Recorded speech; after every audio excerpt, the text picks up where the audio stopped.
quite offended by it. And no reason to go to bed. So I guess they've always been quite woke. That's Dan Wootton Tonight on TV, radio and online, Monday to Thursday from 9 p.m. till 11 p.m. on GB News, the People's Channel, Britain's news channel.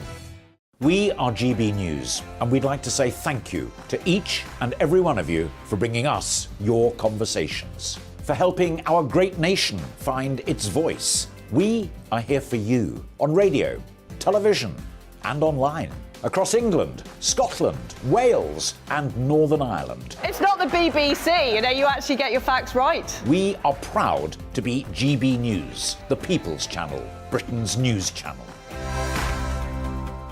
I'm Mark White. As GB News Home and Security Editor, I cover those key issues that are so important to you. Our authorities, our communities doing all they can to combat violent crime. With the public services under unbearable strain, why are we still failing to control our borders? Defence, the first priority of any government, has been continually hollowed out. Can we trust our politicians to protect the armed forces? Join me, Mark White, on GB News.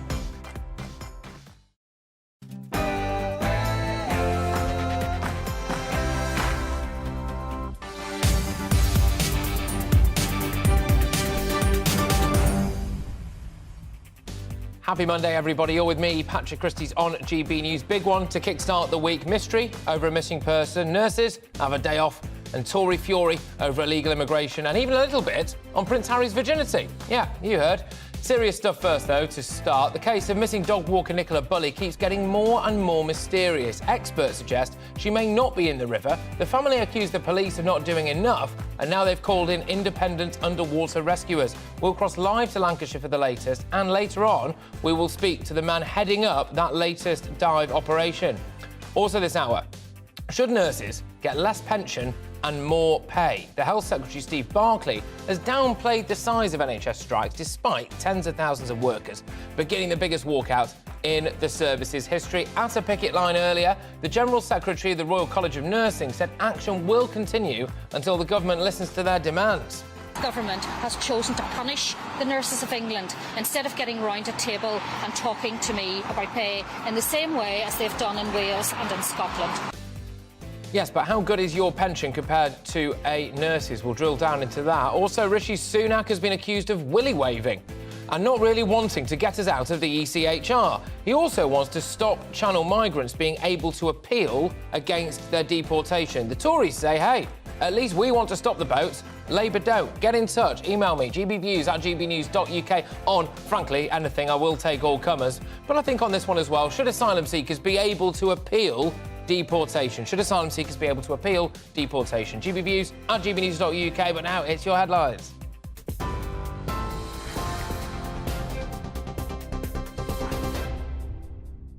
Thank you, Patrick. Good afternoon from the GB Newsroom. It's 1 minute past 3. The death toll from the devastating earthquake that hit southeastern Turkey early this morning has now surpassed 2,000 people. The 7.8 magnitude earthquake struck an area near the border with Syria, leaving thousands more injured and causing widespread destruction in both countries. The UK has said it will be sending aid to Turkey, including search and rescue specialists and rescue equipment, which will arrive this evening. Turkey's President Erdogan has described the earthquake as the worst disaster to hit the country since 1939. We do not know how far the number of dead and injured will rise, as debris removal works continue in many buildings in the quake zone. Our hope is that we will recover from this disaster with the least loss of life. We have received several calls for international aid to our country. Offer of assistance from 45 countries, including NATO and the European Union, have reached us. Thousands of nurses and ambulance staff in England and some in Wales are striking in what's being described as the largest walkout in the history of the NHS. The Royal College of Nursing is beginning a 2-day strike in a dispute over pay. Ambulance crews and call handlers will return to work tomorrow, but will continue industrial action on Friday. Health Secretary Steve Barclay says a resolution to the strikes needs to come through the independent pay review body. There's been ongoing pressures on the NHS. Inflation has been higher since last year's pay review body process than was originally forecast, for example, in the spending review 2021, and that's why we've got the evidence in terms of this April that we're working with the trade unions on that will reflect the inflation, reflect those circumstances, but it should be done through the independent pay review body process that can look at both what the NHS needs, but also the wider needs of the economy and the other pressures that many of your viewers are facing. General Secretary of the Royal College of Nursing, Pat Cullen, says the government is punishing nurses. Nurses deserve and need a decent pay rise. That will boost the economy, not damage the economy, because nurses spend in their local communities. So every NHS worker, including our nurses, deserve a decent pay rise. And here we are in a situation today where this government has chosen to punish the nurses of England instead of getting round a table and talking to me about pay in the same way as they've done in Wales and in Scotland. Today marks the 16th and final strike day for teachers in Scotland who walked out in a dispute over pay. But more walkouts are on the horizon as there's been no agreement between the teaching unions and Holyrood. The unions are demanding a 10% rise for their members, but the Scottish Government has only offered a 5% increase. A woman has been arrested on suspicion of attempted murder after 4 people, including 3 young children, were found seriously injured in Huddersfield. Police were called to an address on Walpole Road earlier this morning after receiving a report of concern for safety from the ambulance service. Officers believe the injuries were caused by a bladed weapon. All 4 people have been taken to hospital for treatment and continue to be treated for their injuries. A private underwater rescue company are searching the River Wyre for missing Nicola Bulley. The specialist diving company SGI has been brought in to assist police after Miss Bulley vanished over a week ago.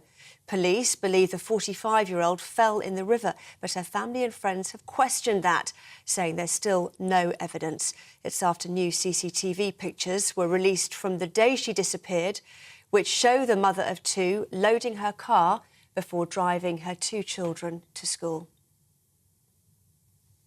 Epsom College has asked for time and space after the school's head and family were found dead. The bodies of Emma Pattinson, her daughter Letty and her husband George were found at the prestigious boarding school in the early hours of Sunday morning. Surrey police are investigating, but say they're confident it's an isolated incident with no third-party involvement. The Princess of Wales has urged school children to keep talking about their feelings as she marked the start of Children's Mental Health Week. Kate joined pupils in London's East End in raising the importance of being open. This after she launched her Shaping Us campaign last week, which raises the profile of the early years development. This is GB News. I'll be back shortly. Now, though, it's back to Patrick.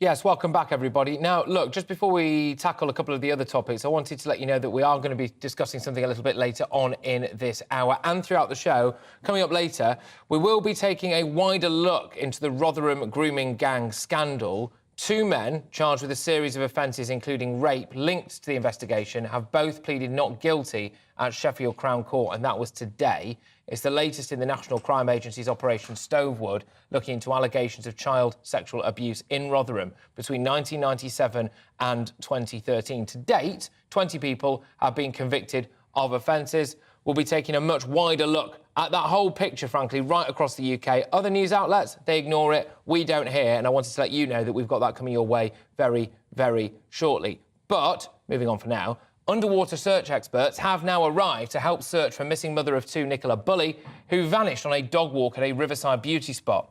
Police have been working on the theory that the 45-year-old fell into the river, but her family and friends have questioned this. They're saying there's not enough evidence. The mystery around this keeps on growing, doesn't it? We can now get the very latest from Lancashire with our North West of England reporter, Sophie Reaper. Sophie, thank you very, very much. This case has gripped the nation, frankly, because of just how ridiculously mysterious the whole thing is.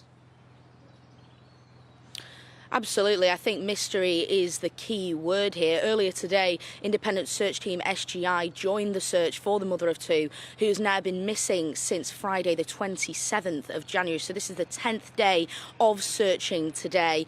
SGI say that the sonar equipment that they've brought with them is the best in the world. And in fact, earlier today, founder of SGI, Peter Faulding, told the media that if they haven't found Nicola in the next 3 to 4 days, then he's confident that she is not in the stretch of water that they've been checking. Here's what else he had to say. Well, we've been tasked by Lancashire Police. We're working closely with them, so we're going to be coming down from the weir and we're going down towards the estuary. There's a fair stretch of river. And we'll be looking at the bottom. I mean, it is deep in places, it's shallow in places. Police, I believe, think that she's in here, and obviously that's where the evidence is actually pointing us at the moment. The police are doing a great job. It's a big task for Lancashire Police to do. This is a particularly long stretch of river to search, and we just bring that backup resource to work closely with them at this instant.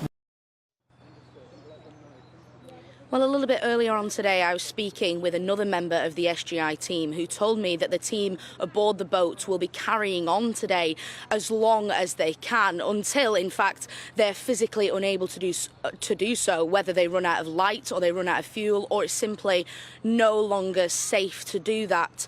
He also explained a little bit about how the sonar system itself works. So there's someone aboard the boat who's observing the live feed of what the sonar's picking up, and if they do find something, and if they pick up what they called a hit, then they're able to deploy divers, for instance, to see exactly what they may have found. Now, it's quite a large stretch that they've got to check from here where I am today all the way down to the end of the River Wyre where it meets the Irish Sea in Fleetwood. So there's quite a lot to check, but SGI and Lancashire Police say that they will now continue to work together to look for signs of the missing mother of two here in St Michael's on Wyre. Sophie, thank you very much, as ever. Sophie Reaper there, our North West of England reporter, bringing you the latest from the scene in the search for missing Nicola Bulley. Lots of speculation, some of it, of course, unpalatable, doing the rounds at the moment.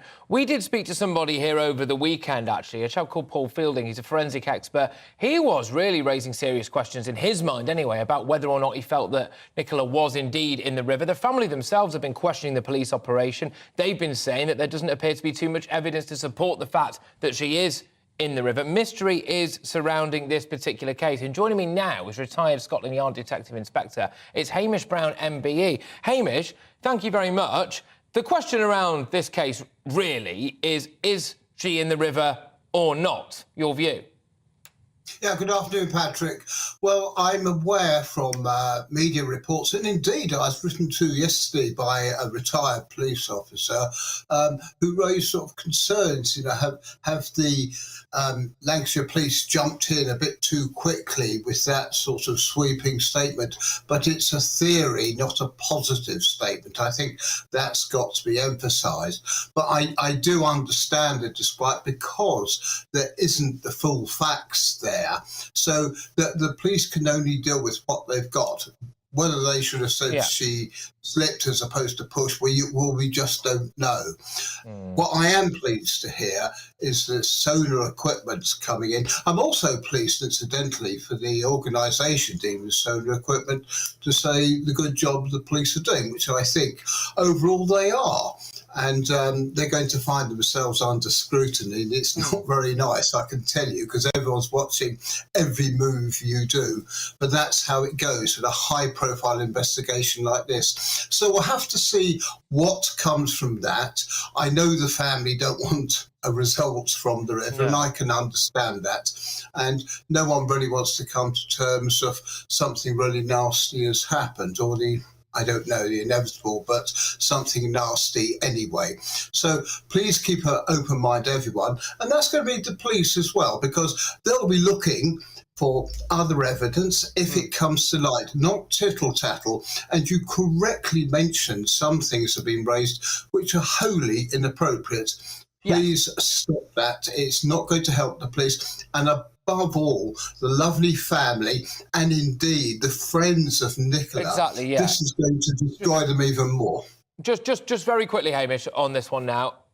people are saying, well, the police had already said they used unprecedented resources. The river, with all due respect, it's not a particularly fast-flowing river through the middle of the Amazon rainforest, is it? It is a relatively normal river.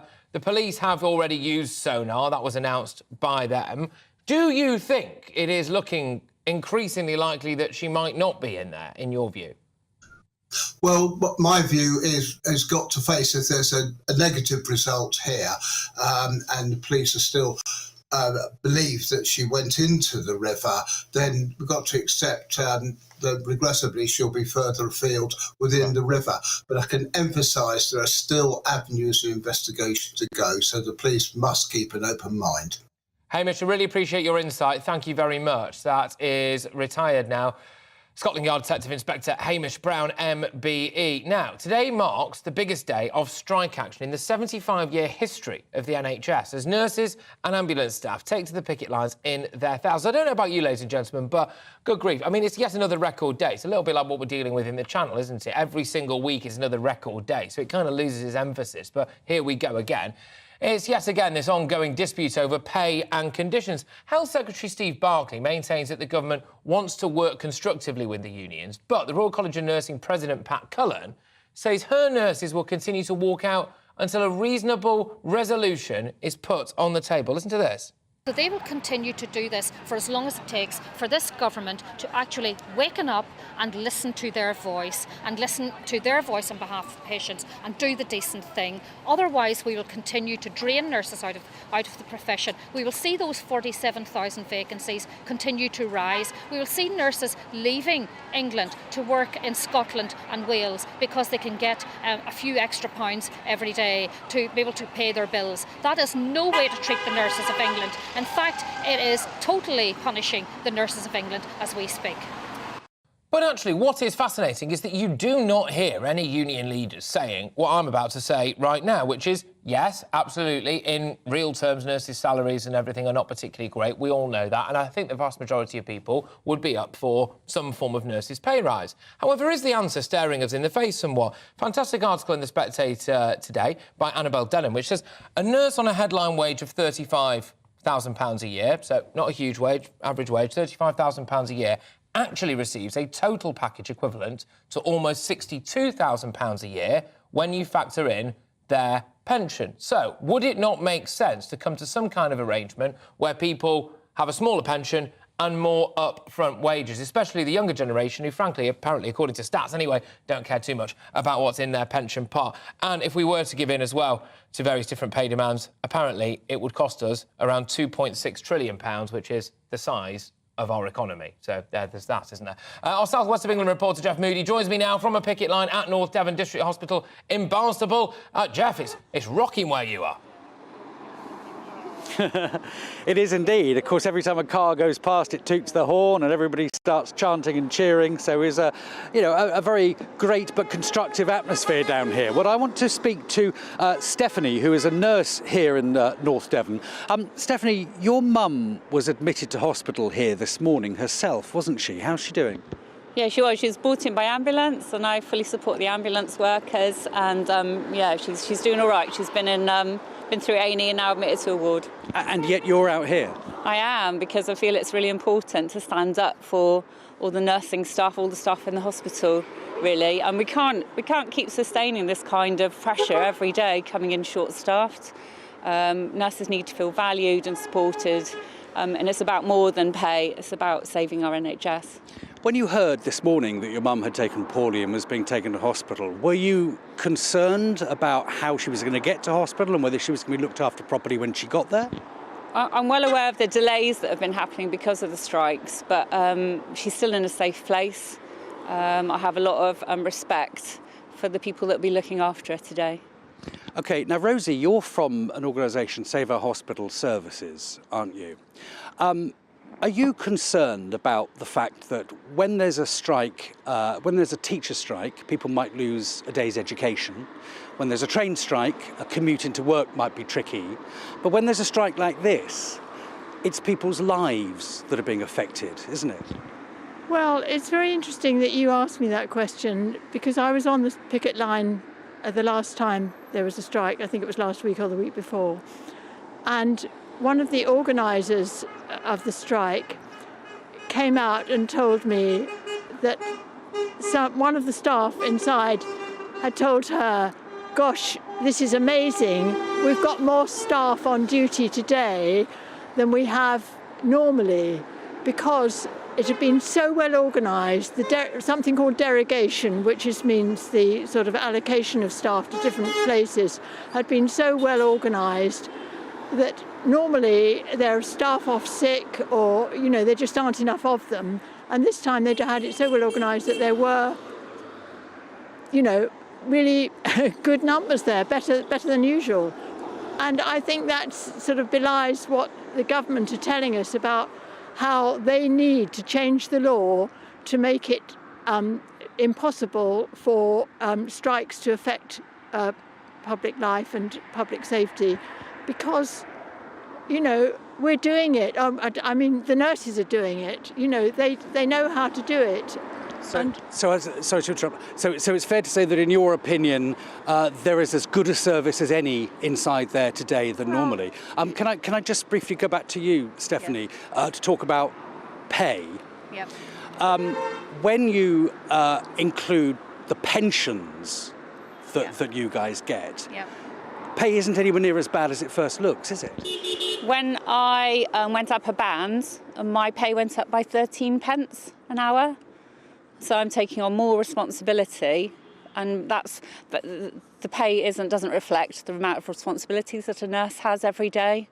If you compare us to other services, to like the police service, our pay is nothing like that. And we've been under sustained pressure really since COVID. There's been no let-up in it. It's not attractive to people to stay in the occupation. It's not attractive to people who have to go through a bursary system.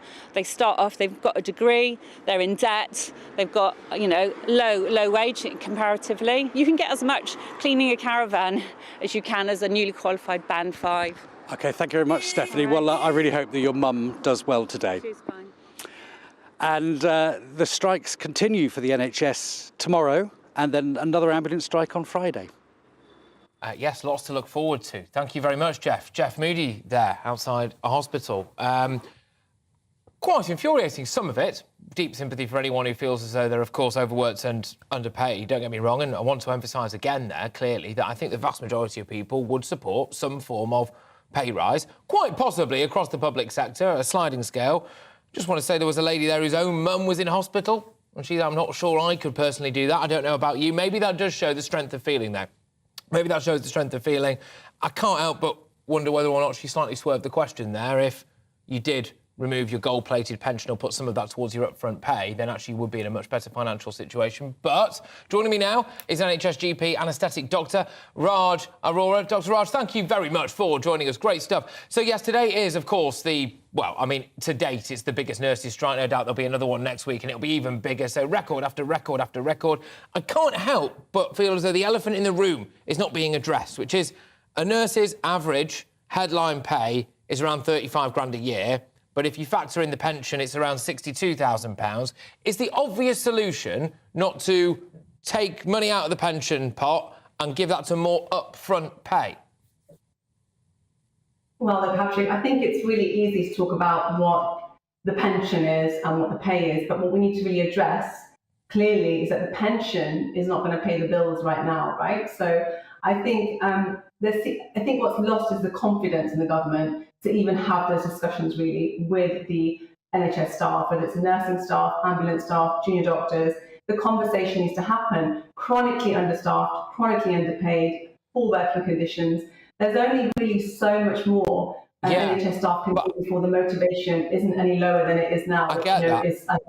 I think one of the... I don't know if moving a pension pot to their current salary is going to lift that feeling of being undervalued, which is what I think is... Well, it would literally increase their value, though, wouldn't it? And that's the point. It would literally increase their upfront wage, you see, and that would help, presumably, with recruitment and with retention, because you'd be able to say, well, here you go, here is a higher wage up front, and, frankly, the pension at the minute is around 24%, which is way higher than you would get in the private sector. So if you took some out of that, you'd still have a good pension, but you'd have higher pay up front. Do you think the union should go for that?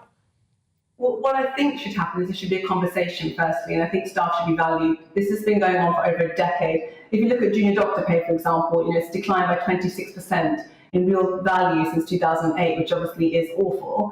And you compare that to private sector pay, if we're talking about private and public, you definitely haven't seen that kind of decline in the private sector. Whether you move pension over to current salary or you do not, the point is not that. The point is valuing the staff, having those discussions, not expecting them to be chronically understaffed and to cover shifts for staff, which clearly when there's a strike, they're able to fill those gaps, suddenly it's an okay staffed hospital, but on a normal day-to-day shift, there just isn't the staff, there isn't enough motivation, there isn't enough support. And it's not all about financial, it's about the poor working conditions. And I know that because I've worked in A&E departments as a junior doctor. And at that time, I was not thinking about my pay or my pension. I was thinking about what a rubbish shift I'm sitting in, where there's no support. It's affecting patient safety and also staff welfare. I do understand that. When you say a lot about being undervalued or nurses being undervalued, I can understand that when it comes to upfront pay. And as I've said, I think most people would support a bit of a pay rise, and I think most people, frankly, would support probably taking some money out of the pension pot and giving it to their upfront pay. Can I just say, do you still feel undervalued when you hear these figures now? One official estimate is that the cost of future pension liabilities increased by £70 billion in 2021 to 22 alone. That's for the taxpayer, right? So basically, for nothing more than pension liabilities to public sector workers, it has now hit £2.6 trillion, which is the equivalent to the size of the entire British economy. That is not a country that undervalues public sector workers, is it? Well, I think you mentioned that earlier, Patrick. What I would like to say in response to that is, again, the pension doesn't come until you're retired. It's not going to pay your bills now. So if you're sort of suggesting that money should come and be paid up front, it still requires a sit-down discussion. The fact that's not happening right now just shows how undervalued the NHS staff really are. We shouldn't have to sit on a picket line. To be honest, no healthcare professional, no NHS staff member wants to sit on a picket line or strike. We want to be out there with our patients doing our job. But of course, that's not possible because circumstances are dire. The NHS is in crisis and it's definitely a tipping point. OK, look, Dr Raj, thank you very, very much. Much appreciated you coming on the show and having that chat and answering some of those questions as well. That is NHS GP and anaesthetic doctor Raj Arora there. Right, you're with me, Patrick Christys on GB News. Make your own minds up about that, basically, ladies and gentlemen. Get your views coming in, gbviews@gbnews.uk. But coming up, we will be speaking to a lawyer specialising in sexual crimes. And the reason is that we're talking about something I was speaking about earlier on, Operation Stovewood, which is the investigation into allegations of child sexual abuse in Rotherham. Over 1,300 crimes have now been recorded, and we've got a bit of an update for you. That other news outlets, they ignore it. We certainly don't, right here on GB News. I'll be back in a tick with all of that. Here on GB News Live, we'll be keeping you in the picture, finding out what's happening across the country and finding out why it matters to you. We'll have the facts fast with our team of reporters and specialist correspondents. Wherever it's happening, we'll be there from 12 noon on TV, radio and online. GB News, the People's Channel, Britain's news channel.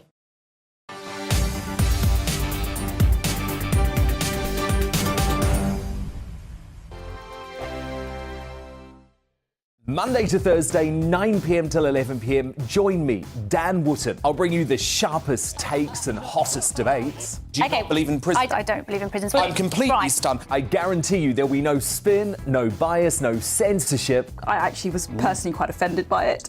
And no reason to go to bed. So I guess they've always been quite woke. That's Dan Wootton tonight on TV, radio and online. Monday to Thursday from 9 p.m. till 11 p.m. on GB News. The People's Channel, Britain's news channel.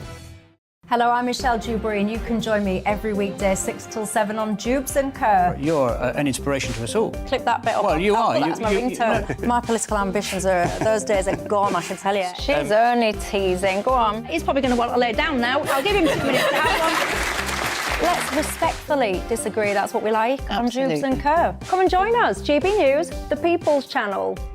Michelle Dewberry, weekday evenings at 6 o'clock. I'm Andrew Doyle. Join me at 7 o'clock every Sunday night for Free Speech Nation, the show where I tackle the week's biggest stories in politics and current affairs with the help of my 2 comedian panellists and a variety of special guests. Free Speech Nation, Sunday nights from 7 on GB News, the People's Channel, Britain's news channel. I'm Michael Portillo. Join me on GB News on a Sunday morning for topical discussion, debate, arts and culture, and sometimes even some ethical dilemmas. I don't always agree with you, Michael. Michael Portillo, Sundays on GB News, the People's Channel, Britain's news channel. He's the king of breakfast TV, and he's back. Eamon Holmes, back on the TV with me this morning. Even remember my name. I know, it's been 4 months. You have holy water by your bed? Oh, yes. Already to bless. Oh, Eamon. Oh. Why do you not believe anything I say? Eamon Holmes back on GB News Breakfast at 6 a.m. This year on GB News, we've got brand new members in the family. Join us. Across the entire United Kingdom, we cover the issues that matter to you. GB News will always stay honest, balanced and fair. We want to hear whatever is on your mind. And we don't talk down to you. The establishment had their chance. Now we're here to represent you. Britain's watching. Come join us on GB News, the People's Channel, Britain's news channel. We are GB News, the People's Channel. And right across the United Kingdom. You can find us on Sky Channel 512, Virgin Media Channel 604, Freesat Channel 216, Freeview Channel 236, and YouView Channel 236. You can also take us with you on DAB Plus Radio, with the GB News app and at the website gbnews.uk. We're absolutely everywhere. Come join us on GB News, the People's Channel, Britain's news channel.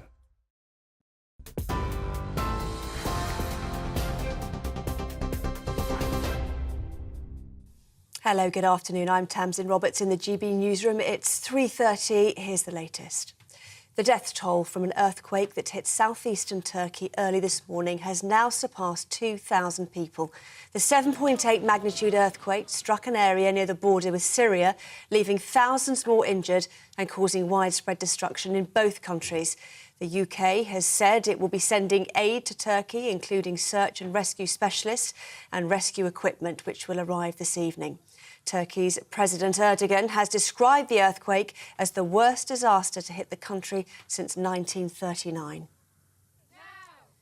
The NHS is facing huge disruption today as tens of thousands of nurses and ambulance staff in England go on strike in the biggest walkout of the service's history. The Royal College of Nursing is beginning a 2-day strike in a dispute over pay. Ambulance crews and call handlers will return to work tomorrow, but will continue industrial action on Friday. Health Secretary Steve Barclay says a resolution to the strikes needs to come through the independent pay review body. There's been ongoing pressures on the NHS. Inflation has been higher since last year's pay review body process than was originally forecast, for example, in the spending review 2021. And that's why we've got the evidence in terms of this April that we're working with the trade unions on that will reflect the inflation, reflect those circumstances, but it should be done through the independent pay review body process that can look at both what the NHS needs, but also the wider needs of the economy and the other pressures that many of your viewers are facing. Underwater rescue company have begun their search for Nicola Bulley. The specialist diving company SGI have been brought in to assist police in searching the River Wyre after Miss Bulley vanished over a week ago. Police believe the 45-year-old fell in the river, but her family and friends have questioned that, saying there's still no evidence. It's after new CCTV pictures were released from the day she disappeared, which show the mother of two loading her car before driving her 2 children to school. Epsom College has asked for time and space after the school's head and family were found dead. The bodies of Emma Pattinson, her daughter Letty and husband George were found at the prestigious boarding school in the early hours of Sunday morning. Surrey police are investigating, but say they're confident it's an isolated incident with no third-party involvement. TV, online and DAB Plus Radio, this is GB News.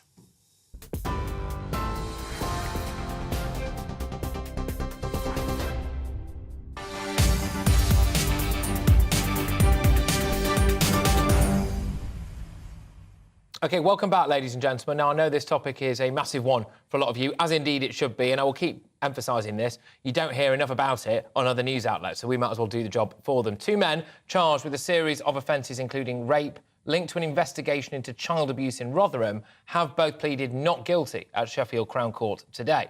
It's the latest in the National Crime Agency's Operation Stovewood, looking into allegations of child sexual abuse in Rotherham between 1997 and 2013. To date, 1,367 crimes have been recorded, 209 people arrested and 20 people have been convicted of offences, with the NCA arguing that's set to rise. Let's speak first to Alan Collins, who is a partner in the sex abuse team at Hugh James Solicitors. Alan, thank you very, very much. Operation Stovewood, I think our viewers and our listeners, possibly myself as well, could do with a little bit of a refresher in exactly what this is. Well, it's a police investigation into allegations of child abuse in Rotherham. The allegations of child abuse stem way back to the late 1990s, if I remember correctly, and were identified as a result of investigations into what was taking place in Rotherham. And as you've said in your opening, there's been a series of investigations, criminal investigations, resulting in a number of convictions.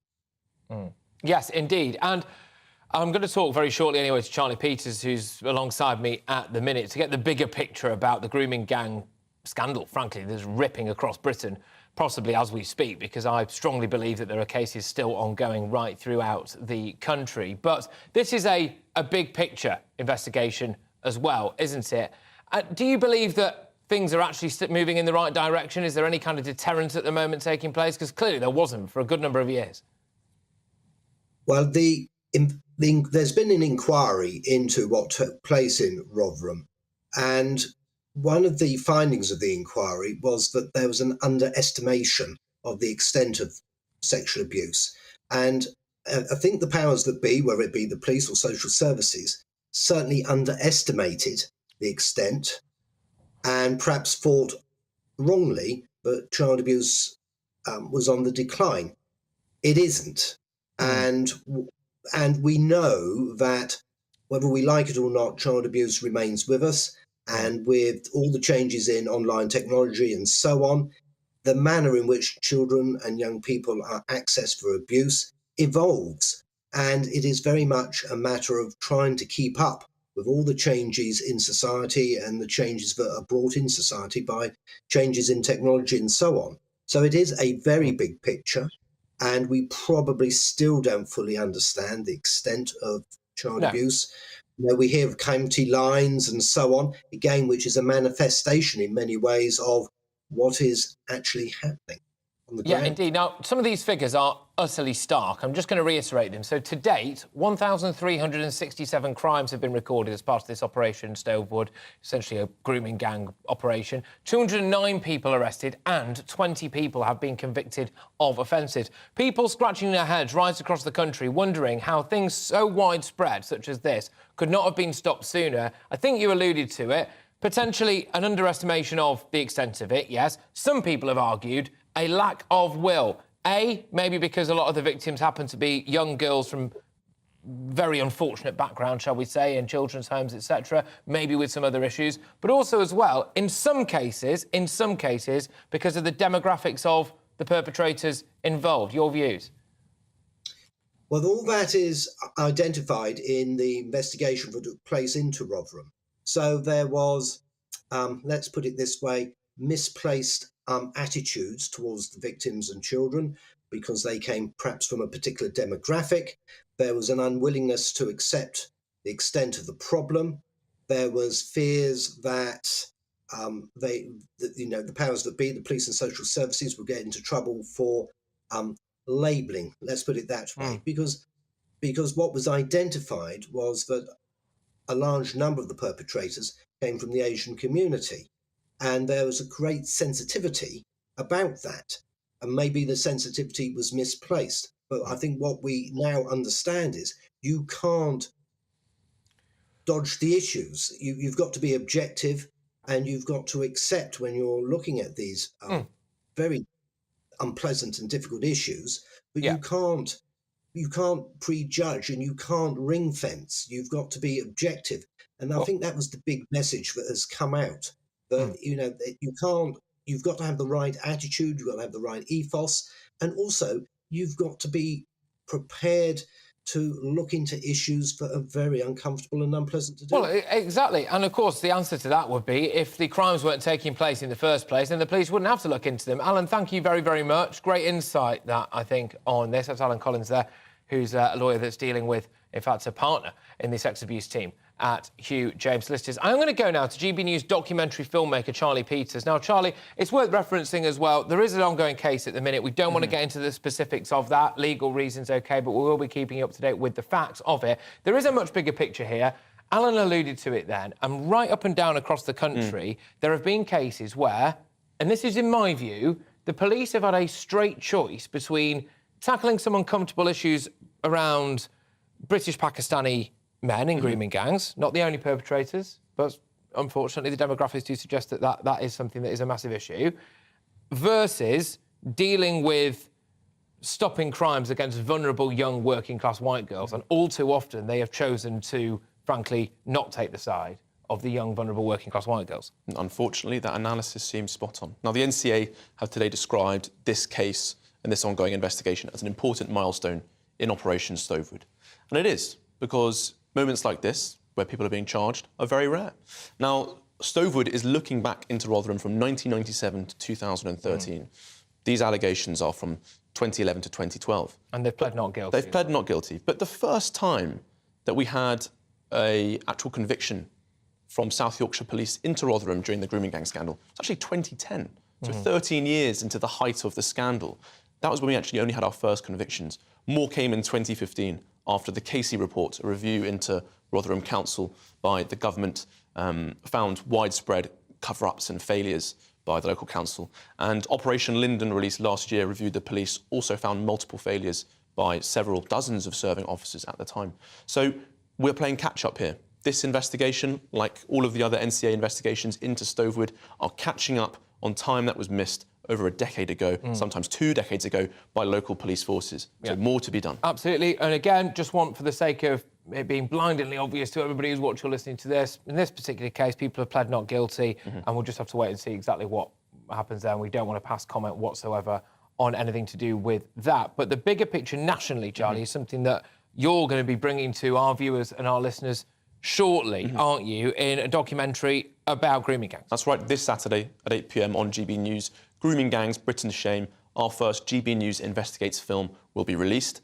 It's 18 months in the making, lots of investigation, many exclusives, lots of scoops looking into this issue, both in Rotherham, but also in Telford and Rochdale, and up to 50 different towns and cities across the country. I mean, as you said at the beginning of this segment, this is a national issue. All too often we've looked at it as a sort of, kind of former industrial Victorian towns in the north of England. That's where it happened. No, it's happened, and the length and the breadth of the country. And it's our effort to finally turn some national attention towards that issue. Well, mostly your effort must be said, and credit where credit is due. I think this is a topic that should be raised a lot more, and it's easy to bury your heads in the sand and ignore the issue and think it goes away. But I can tell you right now, as you're acutely aware, for the young teenage girls who are being systematically raped and abused on an industrial scale, the issue certainly does not go away. And so there you go. Charlie, thank you very much. Charlie Peters there, GB News documentary filmmaker. Yes, strong stuff there, ladies and gentlemen. Right, we're moving on from that now, and very much a gear change. Another serious story, though. The head of private school Epsom College has been found dead alongside her husband and her 7-year-old daughter. Police say the bodies of Emma Pattinson, her husband George, and her daughter Letty were found at the private boarding school in the early hours of Sunday morning.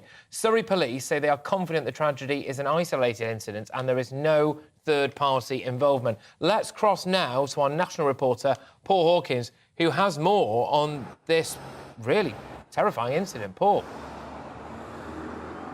Yeah, it truly is. And the words that you keep hearing as the tributes are paid to the victims are that this is shocking, it's horrific. And the message from Epsom College today is that they're coming together, the school community, to try and process what has happened. Now, this is a 170-year-old independent private school. It's about 850 pupils, 60% of which are day pupils, 40% are boarders. It's a 72-acre site, big site with multiple entrances and exits. We've seen police vehicles coming and going throughout the day. There are still forensics on site continuing their investigation. So this is Emma Patterson, 45-year-old Emma Patterson, the first female head of the school. She's only been here for 5 months. Before that, she was at Croydon High School for 6 years. Both she and her 39-year-old husband George and their 7-year-old daughter Letty found in the early hours of their morning by the ambulance service, who then called the police, and an investigation is now underway. And as you say, Patrick, Surrey Police are very clear that they consider this an isolated incident with no third-party involvement. Now, there have been one report in the Telegraph today quoting an eyewitness, a man, saying that the rifle range next to the property where they were found was cordoned off. I've spoken to Surrey Police. They say that that is just part of the standard operating procedure when it comes to cordoning off a crime scene, and that the rifle range itself is not part of the crime scene. So when we're dealing with facts, we can say that is not part of the crime scene. It's just part of the wider police cordon that would be put in place anyway. So the investigation continues and the tributes continue to pour in. The school has appointed Paul Williams as headmaster. The chair of the Board of Governors, Dr. Alistair Wells, describing Emma Patterson as a wonderful teacher, but most of all, a delightful person. She enriched the lives of many pupils and colleagues throughout her distinguished career. And then her previous school, Croydon High School, calling her warm, energetic, generous and insightful colleague and friends. So the school just starting to begin that long process, that long, sometimes never-ending process of grief and processing what has happened while the police investigation continues. And we're expecting an update from Surrey Police either today or tomorrow. Paul, thank you very, very much. National reporter there, Paul Hawkins, from the scene, Epsom College. Right, you're with me, Patrick Christys, on GB News. Coming up, the UK's shortest-serving Prime Minister, Liz Truss, remember her, off of the lettuce, anyway, is set to give another interview about her time in office, and that's within the next few hours. We might be going to that live. I'll have to wait and see. This weekend, though, a 4,000-word essay, it's like a dissertation, wasn't it, in the Telegraph? She said that she was never given a realistic chance to start her tax-cutting agenda. It's interesting because in a way that she wasn't, she's made some quite spurious allegations, you could say, about the forces that may be operating in our economic sphere. Is there any comeback for Liz Truss? And, yes, that's right, I am going to be talking about Prince Harry's virginity. I'll be back in a moment.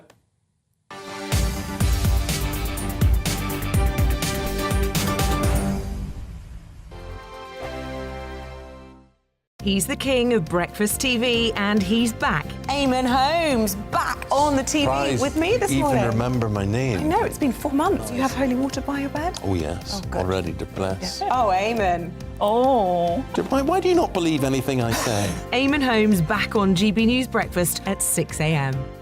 Here on GB News Live, we'll be keeping you in the picture, finding out what's happening across the country and finding out why it matters to you. We'll have the facts fast with our team of reporters and specialist correspondents. Wherever it's happening, we'll be there from 12 noon on TV, radio and online. GB News, the People's Channel, Britain's news channel.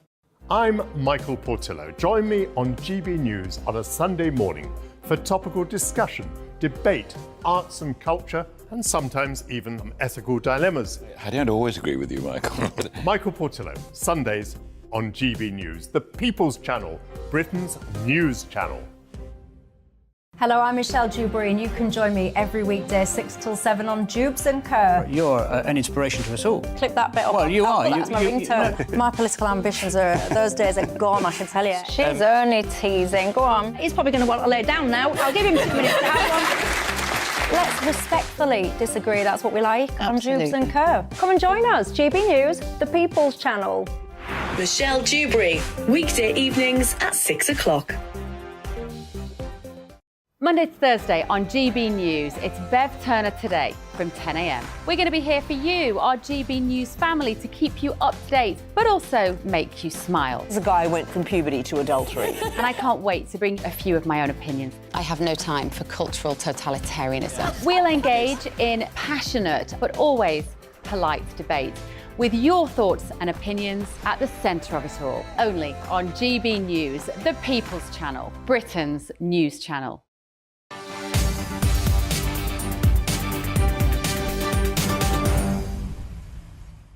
All right, ladies and gentlemen, loads to talk about between now and the end of the hour. Starting with, the court has heard the former Met police officer and serial rapist David Carrick told one of his victims that he was a police officer and the safest person she could be with before luring her to his home and raping her at gunpoint. The sentencing at Southwark Crown Court today comes after Carrick last month admitted to 49 charges, including rape, sexual assault, false imprisonment and coercive or controlling behaviour. Prosecutor Tom Little KC said the case falls short of meriting a whole life sentence, but he told the judge the case should mean a discretionary life sentence with a fixed minimum term. Former Chief Superintendent at the Met, Parm Sandhu, joins me now. Parm, thank you very much for joining us. Look, absolutely horrific and horrendous case that, yet again, does nothing for the reputation of the Met, does it? It's a sad day for policing, and particularly for the Met Police itself, because this man was allowed to get away with it for so many years. It was almost 20 years, and there were a number of missed opportunities where he could have been stopped. So the number of victims would have been less. So it's a really sad day for policing, because this man was a rapist who happened to have a police uniform and a warrant card, which he then used to control victims and to re-victimise those individuals, which is an awful place to be.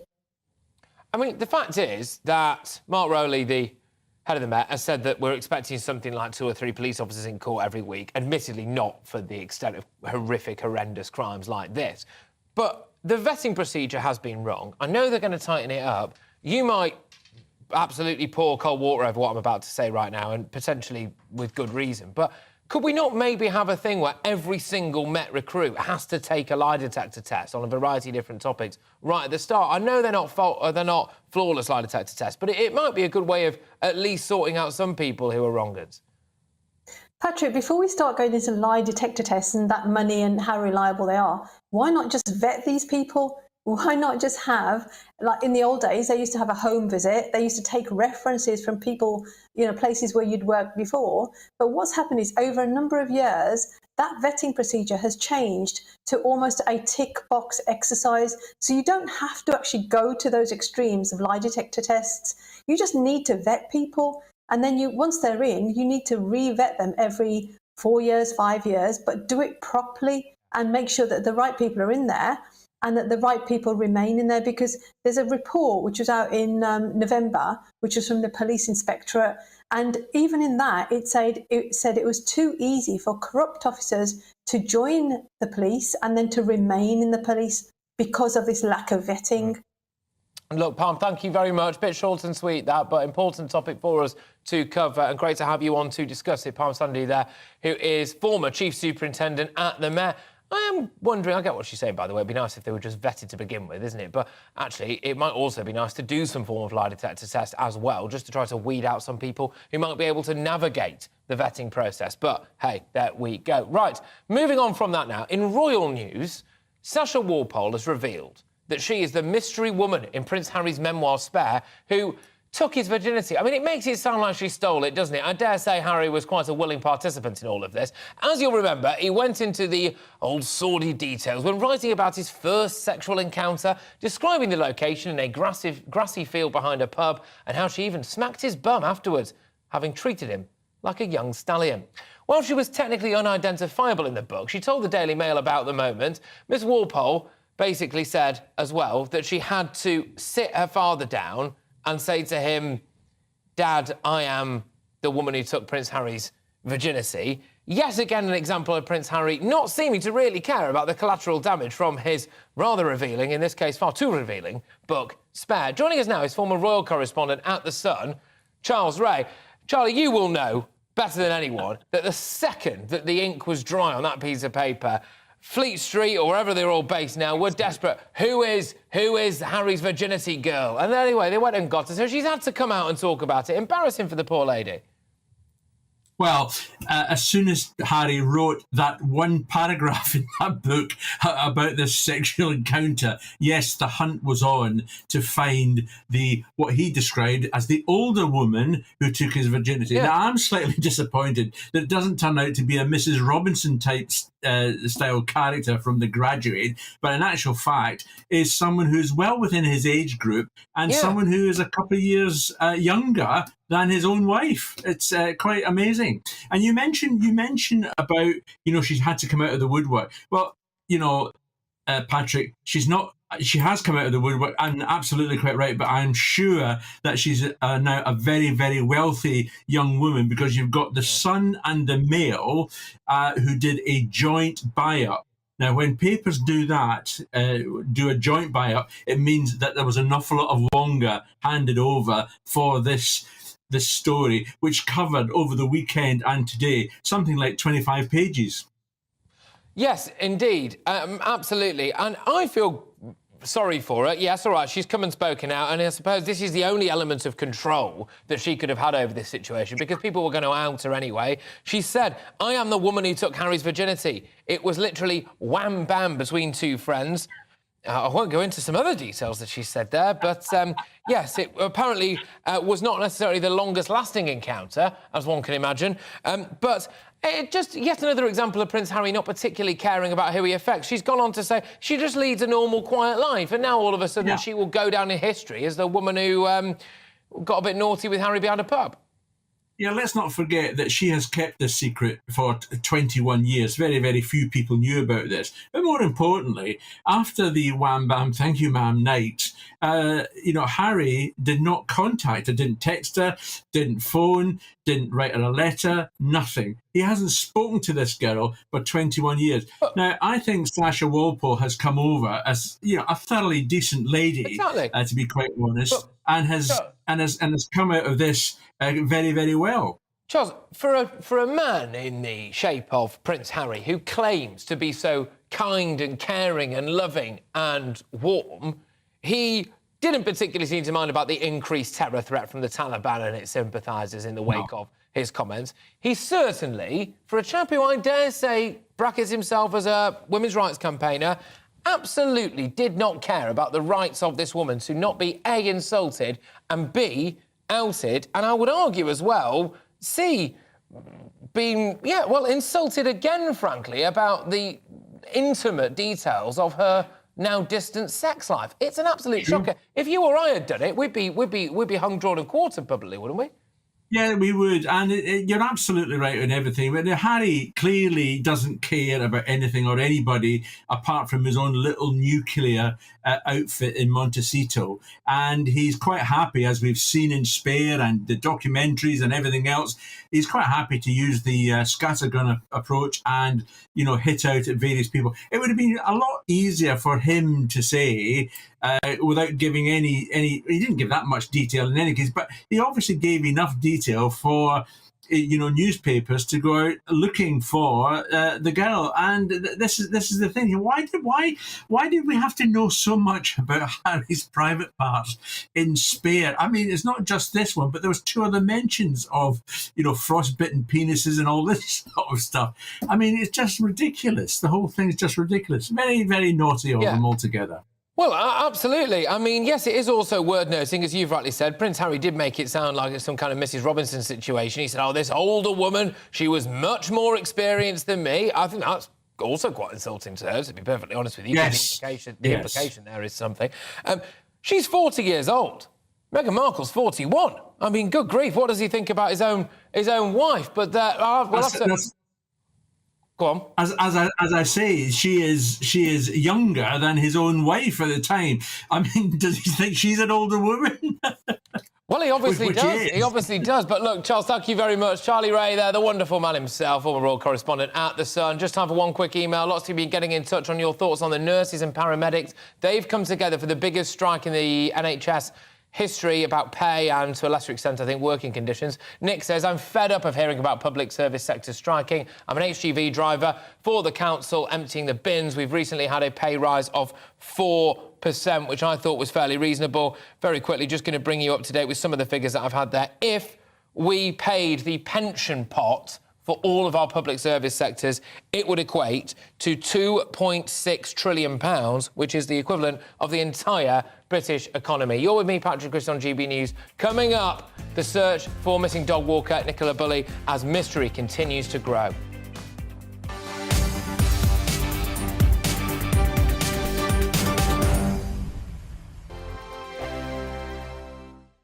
I'm Simon Evans. Join me on GB News for Headliners at 11 p.m. What's the scoop? I'll be joined by two of the country's top comedians. That's right. As we take a look at tomorrow's newspapers tonight. We're going to get into trouble. If it's a big story, we'll be covering it. Spill some tea on him. There we go. But we'll also have some fun. I wouldn't stick up a bank. My father didn't love me. So anyway. Headliners every night from 11 on GB News, the People's Channel, Britain's news channel. Join me, Patrick Christys, Monday to Friday, 3 till 6. We tackle the day's news agenda like you've never seen before. It's high tempo, high octane, the most controversial topics and the best guests. You will not be able to take your eyes and ears off it. I'm not afraid to ask the questions that you really want answered. 3 till 6 p.m, Monday to Friday on GB News, the People's Channel, Britain's news channel. Hi, Andrew Pierce here. Join me every Friday lunchtime for a proper no-nonsense debrief of the week's events. With special guests in the studio and the GB News team on the ground, I'll be getting you up to date with news, some intelligent discussion and my own sharp take. The weekend starts here with me every Friday lunchtime on GB News, the People's Channel, Britain's news channel. I'm Andrew Doyle. Join me at 7 o'clock every Sunday night for Free Speech Nation, the show where I tackle the week's biggest stories in politics and current affairs with the help of my two comedian panellists and a variety of special guests. Free Speech Nation, Sunday nights from 7 on GB News, the People's Channel, Britain's news channel. We are GB News, the People's Channel. And right across the United Kingdom. You can find us on Sky Channel 512, Virgin Media Channel 604, Freesat Channel 216. Freeview Channel 236. And YouView, Channel 236. You can also take us with you on DAB Plus Radio. With the GB News app and at the website gbnews.uk. We're absolutely everywhere. Come join us on GB News, the People's Channel, Britain's news channel.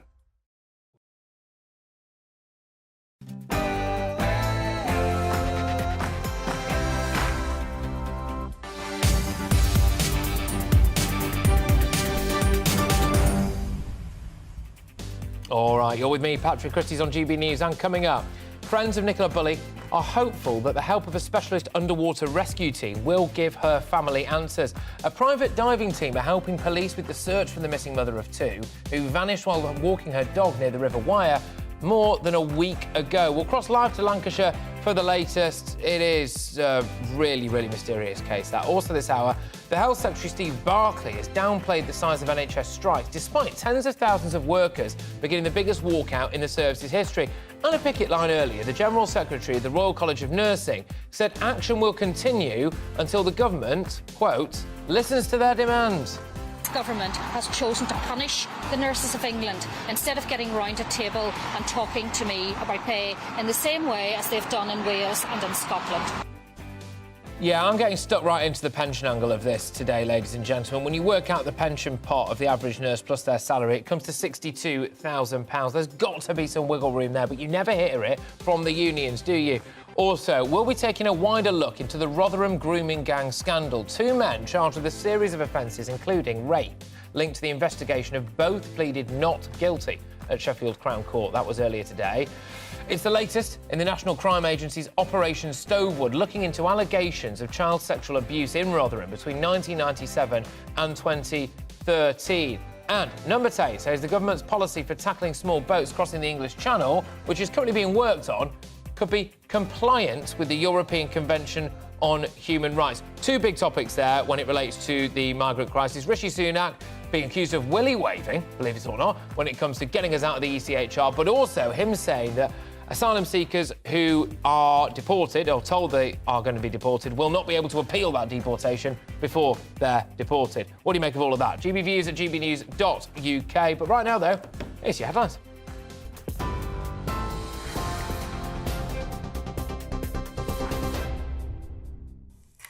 Patrick, thank you. Good afternoon to you. The number of dead from an earthquake that hit southeastern Turkey early on this morning has now surpassed 2,000. The 7.8 magnitude earthquake struck an area near the border with Syria, leaving thousands more injured, and has caused widespread destruction to infrastructure and homes in both countries. The UK has said it'll send aid to Turkey, including search and rescue specialists, as well as rescue equipment, which is due to arrive this evening. Turkey's President Erdogan has described the earthquake as the worst disaster to hit his country since 1939. We do not know how far the number of dead and injured will rise, as debris removal works continue in many buildings in the quake zone. Our hope is that we will recover from this disaster with the least loss of life. We have received several calls for international aid to our country. Offer of assistance from 45 countries, including NATO and the European Union, have reached us. A man has been found guilty of murdering a woman and her young daughter before burying them underneath his kitchen floor. Andrew Innes killed 25-year-old Benelin Burke and 2-year-old Jellica. The 52-year-old was also convicted of sexually abusing the toddler and raping another child at his home in Dundee between March and February in 2021. Innes now faces life imprisonment, with each murder carrying a mandatory life sentence. Now, tens of thousands of nurses and ambulance staff in England are taking part in the biggest walkout in the history of the NHS today. The Royal College of Nursing is staging 2 days of strikes in a dispute over pay. Ambulance crews and call handlers will return to work tomorrow, but will resume industrial action on Friday. The Health Secretary, Steve Barclay, says a resolution needs to come through the independent review pay body. There's been ongoing pressures on the NHS. Inflation has been higher since last year's pay review body process than was originally forecast, for example, in the spending review 2021. And that's why we've got the evidence in terms of this April that we're working with the trade unions on that will reflect the inflation, reflect those circumstances, but it should be done through the independent pay review body process that can look at both what the NHS needs, but also the wider needs of the economy and the other pressures that many of your viewers are facing. Well, the General Secretary of the Royal College of Nursing, Pat Cullen, says the government is punishing nurses. Nurses deserve and need a decent pay rise. That will boost the economy, not damage the economy, because nurses spend in their local communities. So every NHS worker, including our nurses, deserve a decent pay rise. And here we are in a situation today where this government has chosen to punish the nurses of England instead of getting round a table and talking to me about pay in the same way as they've done in Wales and in Scotland. Well, today marks the 16th and final strike day for teachers in Scotland, who have also been walking out in a dispute over pay. More industrial actions on the horizon after talks failed between the teaching unions and Holyrood. They're demanding a 10% pay rise for their members after the Scottish Government offered a 5% increase. A woman has been arrested on suspicion of attempted murder after 4 people, including 3 young children, were found seriously injured in Huddersfield. Police were called to an address on Walpole Road earlier on this morning after receiving a report of concern for safety from the ambulance service. Officers believe serious injuries were caused by a bladed weapon. All 4 have been taken to hospital for treatment and continue to be treated for their injuries. Now, a private underwater rescue company has joined the search in the River Wyre for missing Nicola Bulley. The specialist diving company has been brought in to assist police after Miss Bulley vanished over a week ago. Police believe the 45-year-old may have fallen into the river, but her family and friends have questioned that hypothesis, saying there's still no evidence to support it. And that comes after new CCTV pictures were released from the day she disappeared, which show the mother of 2 loading her car before driving her 2 children to school. CEO and founder of the diving company SGI, Peter Faulding, says they're there to support the police. Well, we've been tasked by Lancashire Police. We're working closely with them, so we're going to be coming down from the weir and we're going down towards the estuary. There's a fair stretch of river. and we'll be looking at the bottom. I mean, it is deep in places, it's shallow in places. Police, I believe, think that she's in here, and obviously that's where the evidence is actually pointing us at the moment. The police are doing a great job. It's a big task for Lancashire Police to do. This is a particularly long stretch of river to search, and we just bring that backup resource to work closely with them at this instant. And in yet more sad news today, Epsom College has asked for time and space after the school's head teacher and family were found dead in the grounds of the school. The bodies of Emma Patterson and her daughter Letty and her husband George were found at the prestigious boarding school in the early hours of Sunday morning. Surrey police are investigating, but they say they're confident it's an isolated incident with no third-party involvement. You're with GB News. More news as it happens. Now back to Patrick.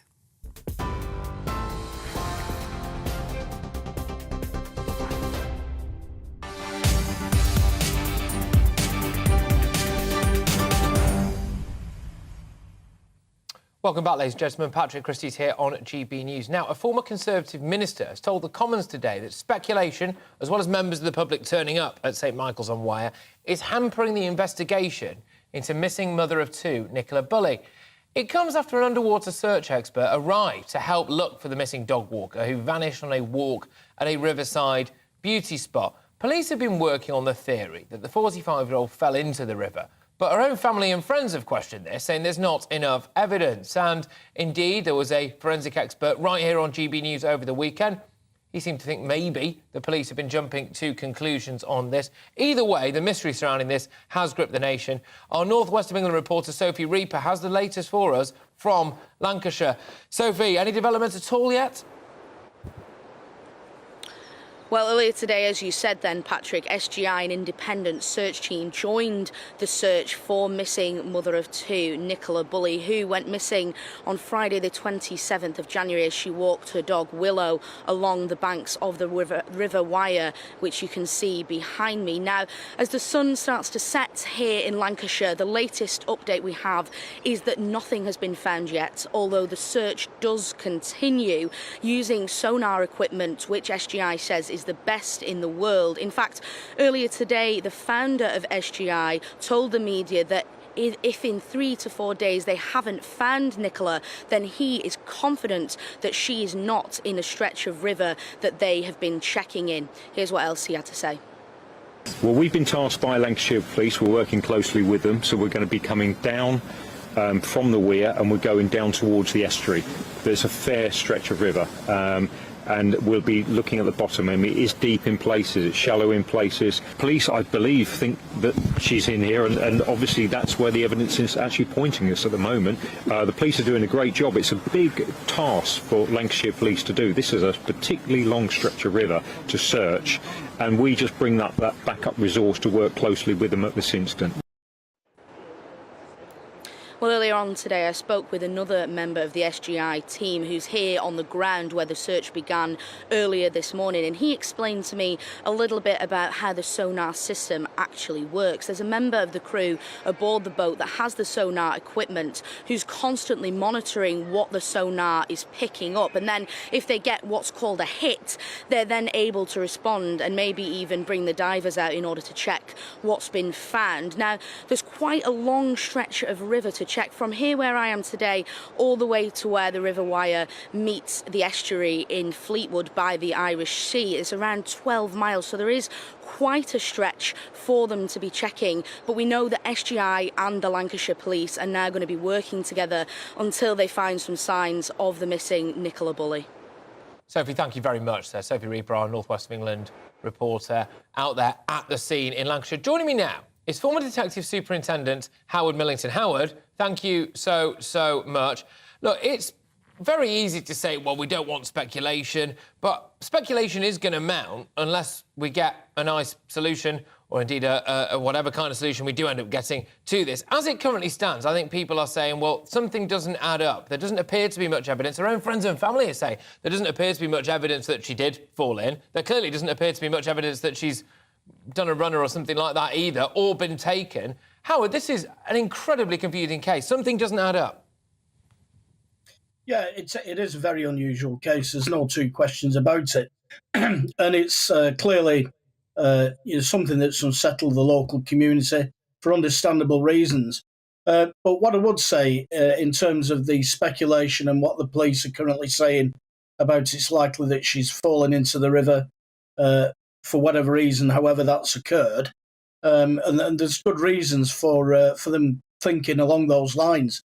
This has quickly been escalated. It would be classed as a high-risk missing person investigation, and a senior detective would have no doubt taken this over as the senior investigating officer. Now, they will be keeping an open mind so as not to let something what we call confirmation bias creep into the investigation, where you end up focusing on one line of inquiry or one theory as to what could have happened. So it's not guesswork. When the police are saying that they now believe, for whatever reason, she's fallen into the river, having earlier said that they don't believe there's any third-party involvement in her disappearance, that's clearly been formulated through the gathering of information and evidence following a structured investigative strategy by the SIO. I think, Howard, sorry to cut across you, just a bit pressed for time, but I think some people feel as though that might have been slightly undermined at a press conference that took place last week, where we had Superintendent there saying, well, yes, our theory is that she fell in, who then went on to say, we don't really have any evidence to back this up.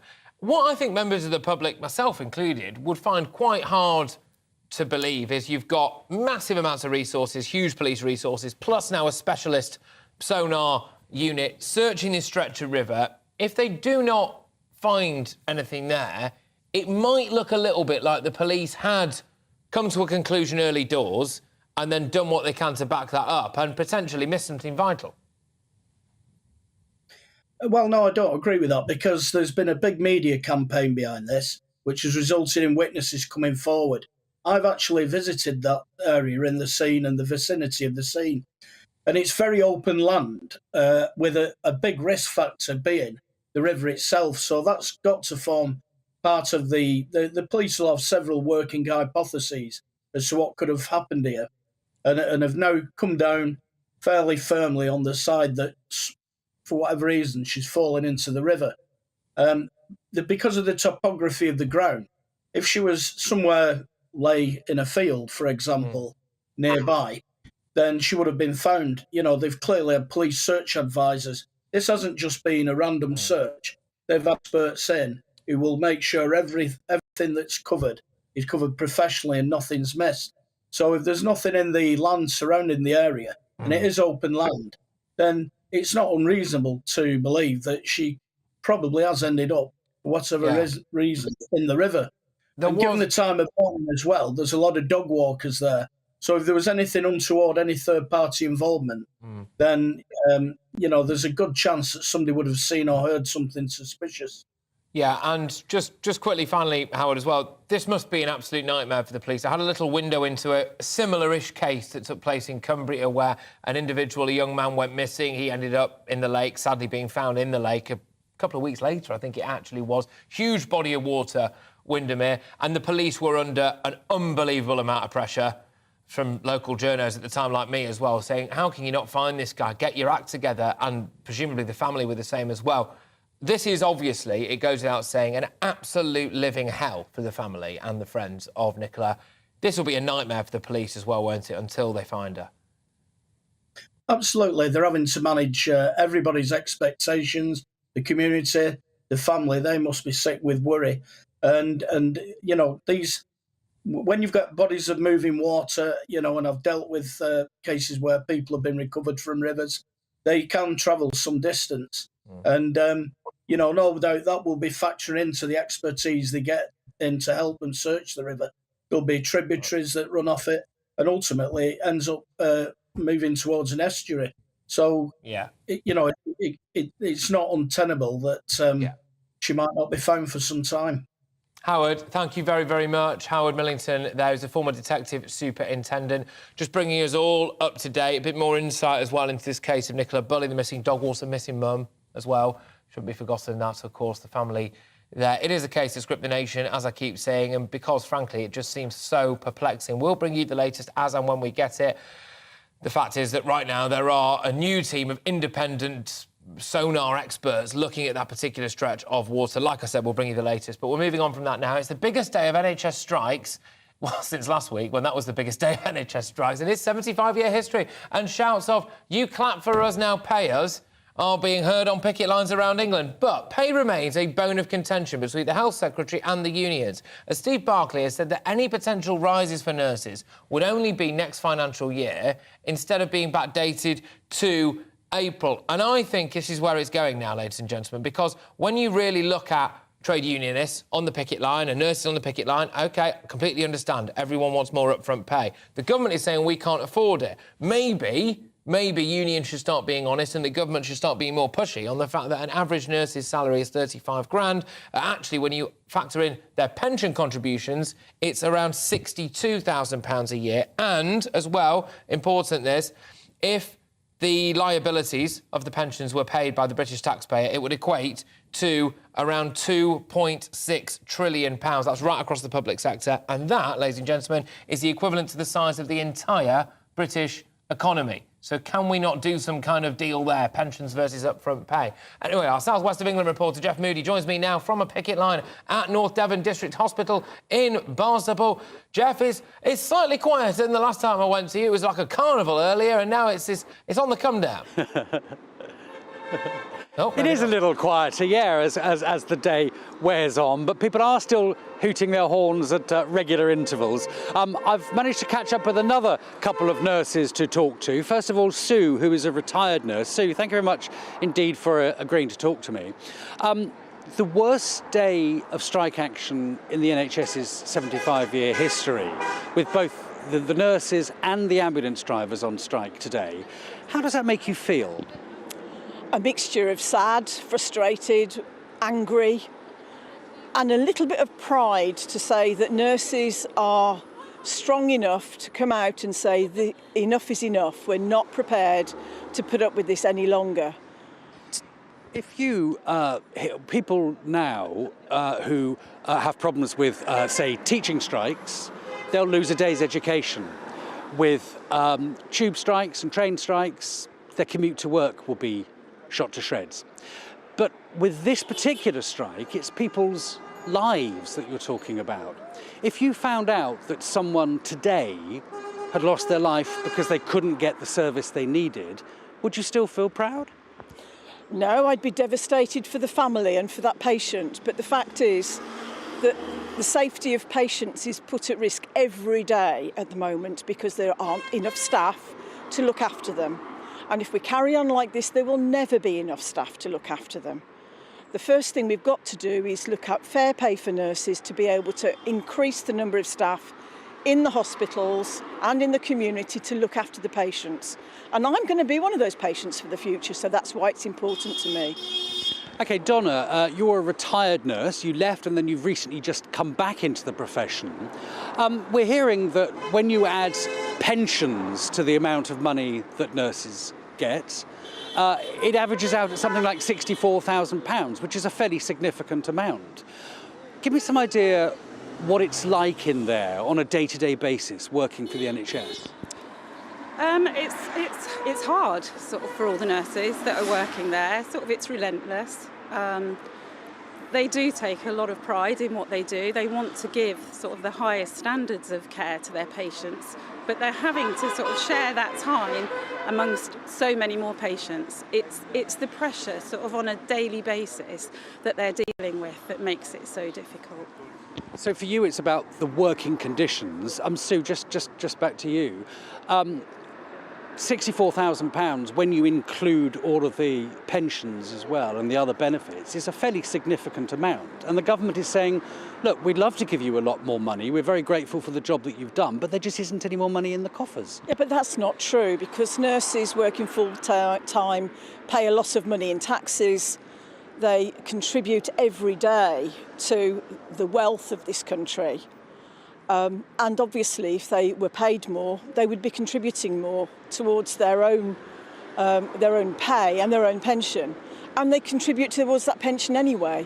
So it's not a reward, a delayed reward in the way that it's identified now. It's actually something that nurses contribute, and all NHS workers contribute to. So making the excuses that there's not enough money is not true. It's a political ideology that we've suffered for years and years and years. And if there isn't an improved pay award or a pay award at all, or even the government getting around the table to negotiate, then they're going to lose a lot of experienced nurses, and then where will the service be? OK, both of you, thank you very much indeed for joining me. Well, there is another ambulance strike on Friday, and nurses will still be out on strike tomorrow too. Thank you very much, Jeff. Jeff Moody there, just reporting to us on that nurses' strike. It is interesting that. Let's get your emails coming in, gbviews@gbnews.uk. Keen to get what you made of all of that, really, because from where I'm sitting right now, it's all very well and good to say, well, nurses contribute towards their pension. Yes, and I understand all of that, but it is taxpayers' money, isn't it? It is taxpayers' money, and I'll just reiterate, they do seem to get a little bit squiffy, don't they? Especially trade unionists, when it comes to whether or not you would accept some kind of offer that meant a lower pension. By the way, that pension pot, somewhere in the region of around 24% goes to your pension there, whether they'd accept more upfront pay.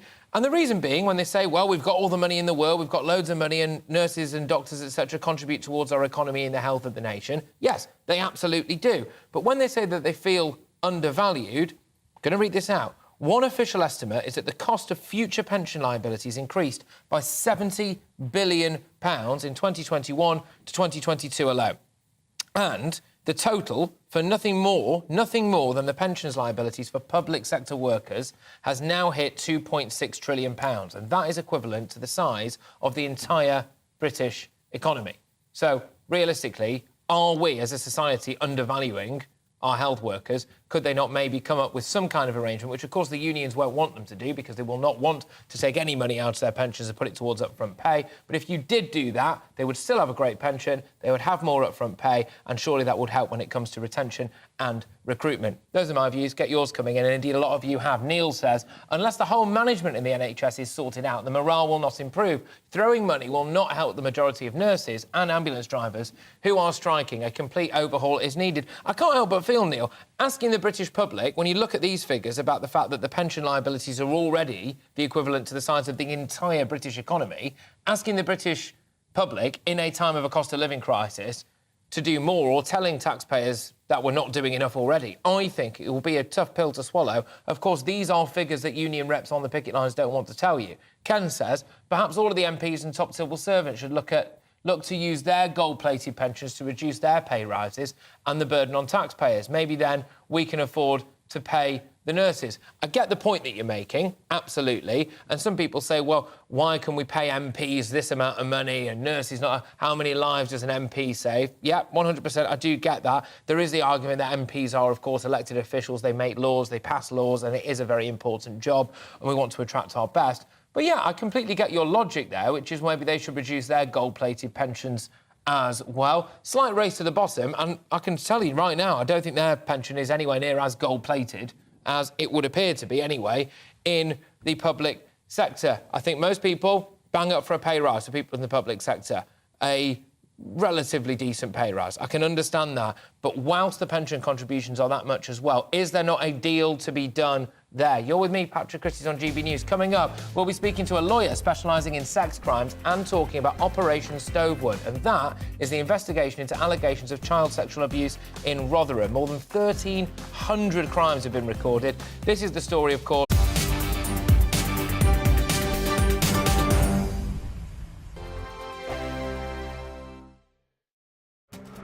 This year on GB News, we've got brand new members in the family. Join us. Across the entire United Kingdom, we cover the issues that matter to you. GB News will always stay honest, balanced and fair. We want to hear whatever is on your mind. And we don't talk down to you. The establishment had their chance. Now we're here to represent you. Britain's watching. Come join us on GB News, the People's Channel. Britain's news channel. Join me, Nana Akue, Saturday and Sunday afternoons on GB News. Expect fiery debate and passionate discussion as me and my panel tackle some of the biggest topics hitting the headlines. It's a place for everyone's opinion. No one gets cancelled, but no one gets an easy ride. Oh, she's on it today! Be ready for conversations that are fierce, frank, and of course, fun. Every Saturday and Sunday afternoon from 4 p.m. on GB News, the People's Channel.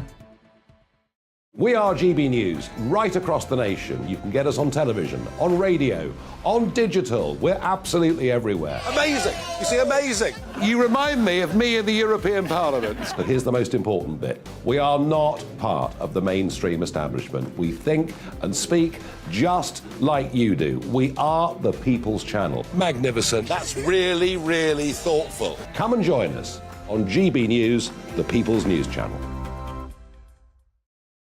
Join me every Sunday at 6 p.m. for Gloria Meets. In exclusive interviews, I'll be finding out who our politicians really are and what they really think. It's something that you would never want anyone to suffer. I didn't know what channels there were. B, I didn't think I'd be believed. I must have weighed about 7 stone and I'm 5'8". My instincts was to sort of cover this up. I mean, clearly that was a mistake. Join me every Sunday at 6 p.m. on GB News, the People's Channel, Britain's news channel.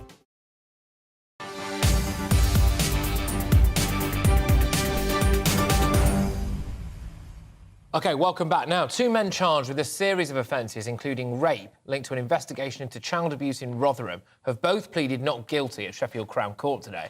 It's the latest in the National Crime Agency's Operation Stovewood, looking into allegations of child sexual abuse in Rotherham between 1997 and 2013. To date, 1,367 crimes have been recorded, 209 people arrested and 20 people have been convicted of offences, with the NCA arguing that that is set to rise. In the last hour, I spoke to partner in a sex abuse team at Hugh James's solicitors about the recent findings of this operation.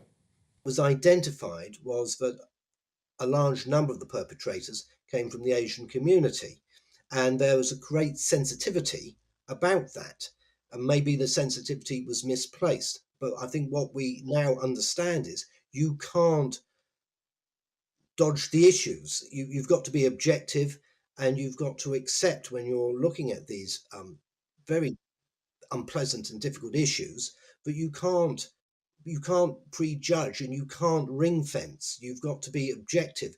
And I think that was the big message that has come out, that, you know, you've got to have the right attitude, you've got to have the right ethos, and also you've got to be prepared to look into issues that are very uncomfortable and unpleasant to deal with.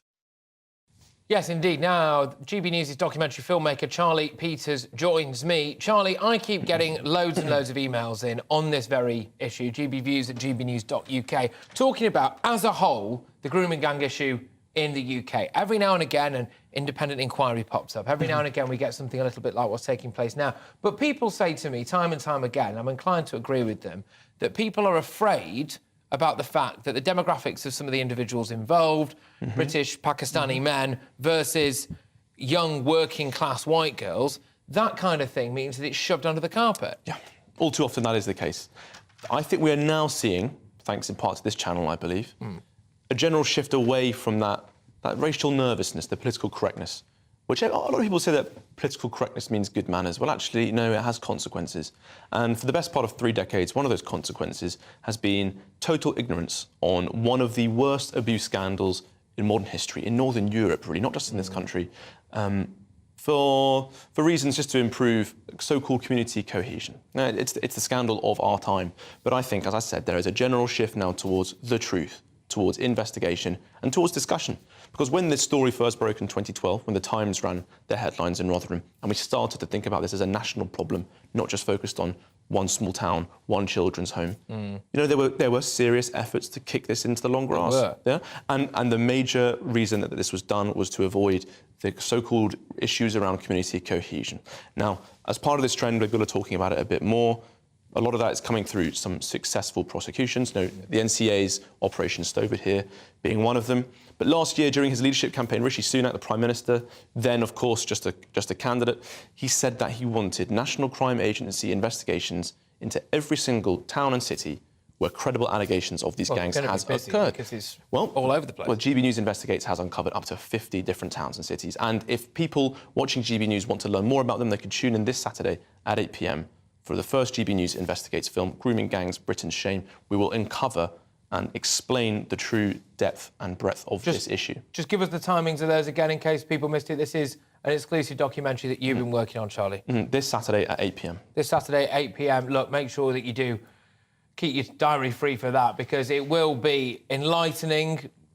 The idea as well, it just makes me so angry I can actually hardly talk. The idea that there could well be something that we've all realistically known deep down in our hearts, that throw a dart at the map of the UK, frankly, and you will probably hit an area affected by grooming gangs. I've got to have to go, Charlie, but I'll be speaking to you again shortly. Thank you very much. Charlie Peters there, GB News documentary filmmaker. Look, you're with me, Patrick Christys, on GB News. Coming up, number 10 says the government's policy for tackling small boats crossing the English Channel, currently being worked on, could be compliant with the ECHR. Look, The Times this weekend reported that Rishi Sunak is looking to put withdrawing from the ECHR in his manifesto for the next election. Yeah, we've heard it all before. Next election, then it'll be the election after that, then it'll be the election after that. He's also said that if people are refused right to remain in this country, having come across the Channel, they will not be able to appeal their deportation.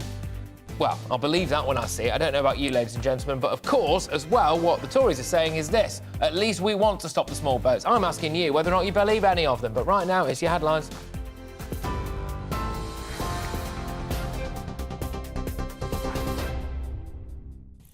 Patrick, thank you. Good afternoon to you. The top stories today: the number of dead from an earthquake that has hit southeastern Turkey early this morning has now surpassed 2,200. The 7.8 magnitude earthquake struck an area near the border with Syria, leaving many thousands more injured and caused widespread devastation in both countries. The UK has said it'll be sending aid to Turkey, including search and rescue specialists, as well as rescue equipment, which will arrive at around 11 o'clock tonight. Turkey's President Erdogan has described the earthquake as the worst disaster to hit his country for decades.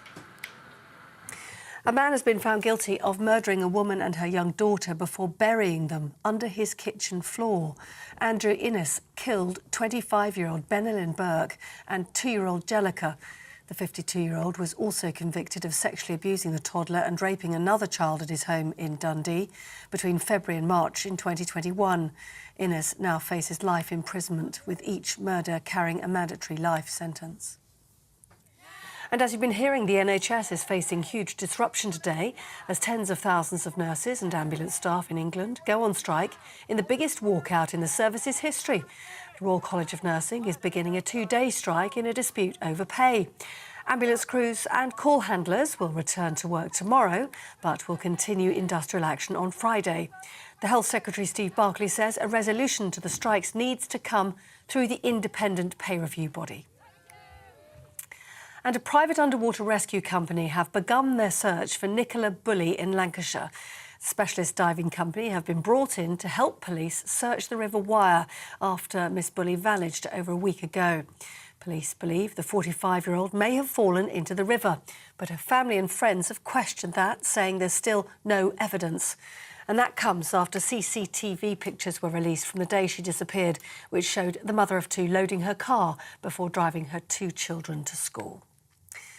Those are the headlines on TV, online and DAB+ radio. This is GB News. We're back in just a moment.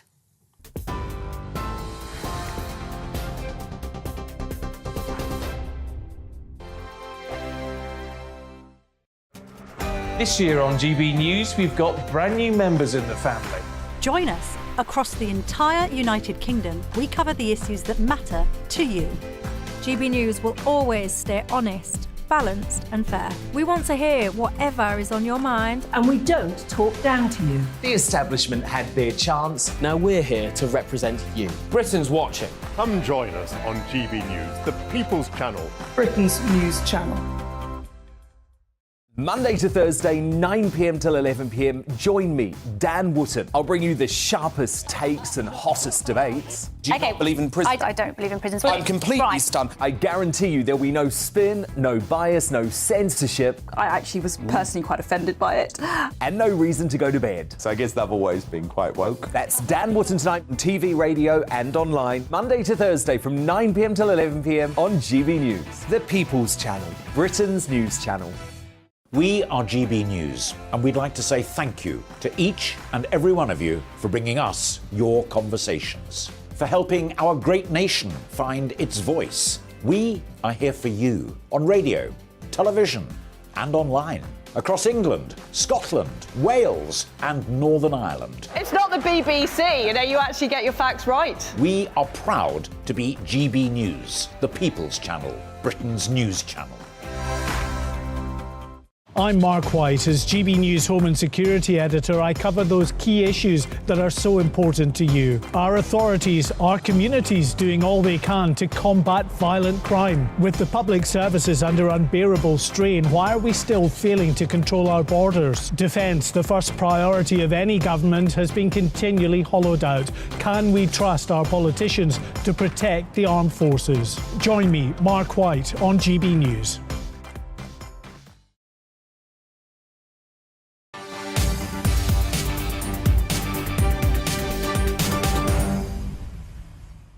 Yes, welcome back, everybody. Now, the sentencing of disgraced serial rapist David Carrick is currently underway. The former Met police officer last month admitted to 49 charges, detailing 85 serious offences involving 12 women.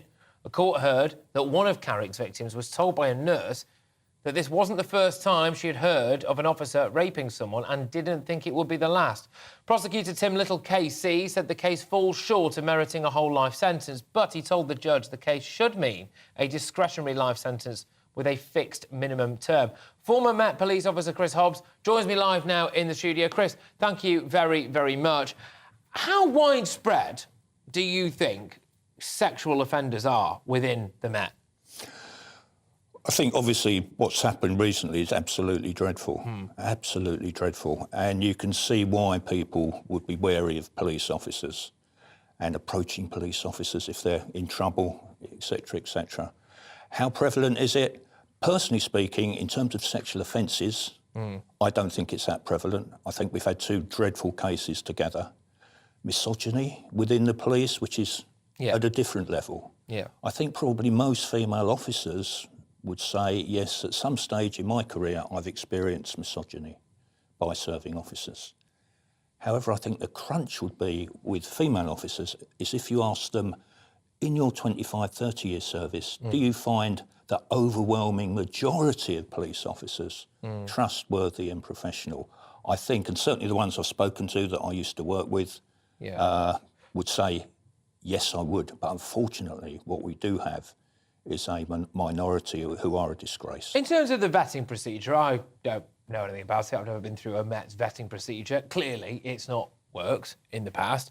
Is anything being done about that now? And how would you feel about the idea of everyone who wants to apply to work in the Met having to undergo some form of lie detector test? I know they're not always the most reliable things in the world, but it might weed out a few people who are just out-and-out wrong'uns. Yeah, I mean, I think there's no doubt about it. At the moment, recruitment vetting is a real problem, and it's been allowed to slide when we've had the cuts. That's had an impact on it. But it's worth remembering that Carrick joined in 2001. Cousins joined the Kent Police in 2008, went to the Civil Nuclear Constabulary, then to the Met, and I suspect that whatever went on with Cousins wasn't picked up when the Met took him on, as it were. And this has all been looked at by Her Majesty's Inspectorate. And their report really is quite shocking in terms of the number of people who have either had some convictions and got through the vetting or have got relatives who have got serious convictions. In my day, if there was anything doubtful about you at all, you wouldn't get in. If you had an uncle who was a bit of a criminal, you wouldn't get in. If your neighbours were known criminals, you wouldn't get in. That seems to have softened, and then we've had the cuts. And now we are getting some who frankly shouldn't be in. But I would stress they are a minority, and I did 32 years. The majority of officers, male and female, I worked with were brilliant, but there were probably around 40 who I felt I met in my 32 years, so I thought, you shouldn't be here. Yeah, I get what you mean. And clearly, look, this individual is absolutely sickening and vile. I mean, the amount of crimes that he's committed and the most horrific crimes that you can possibly imagine, the detail of it is absolutely staggering. You know, 49 charges detailing 85 serious offences involving 12 women. I mean, he is just a deplorable human being. They said it doesn't warrant a full life term, the whole life order. Clearly, it's going to be a very, very long time. What would you like seen done to this guy? I couldn't possibly say that on air. And neither could most of the Metropolitan Police serving and retired would say the same thing. Whole life, without a doubt. Yeah. Can I ask just about the way other police officers view this? Because we are now having conversations like the one that we're having between ourselves about, is the Met rotten to its core? And when an incident like this happens, it must tarnish every single police officer. Other police officers must, in some cases, want to be locked in a room with this guy. Yeah, well, yeah, no doubt about that. It makes their job much more difficult. It means they're much more vulnerable to abuse and being attacked. It means they can't always give the help that they might want to give. When I was in the police, probably on 6 occasions when I was off duty, I encountered distressed females. And I would approach them and say, look, here's my warrant card, I'm a police officer, what's wrong? Concerned that they might have just been sexually assaulted. Or yes. In every case, it was fairly minor boyfriend trouble. I've just split up with my boyfriend.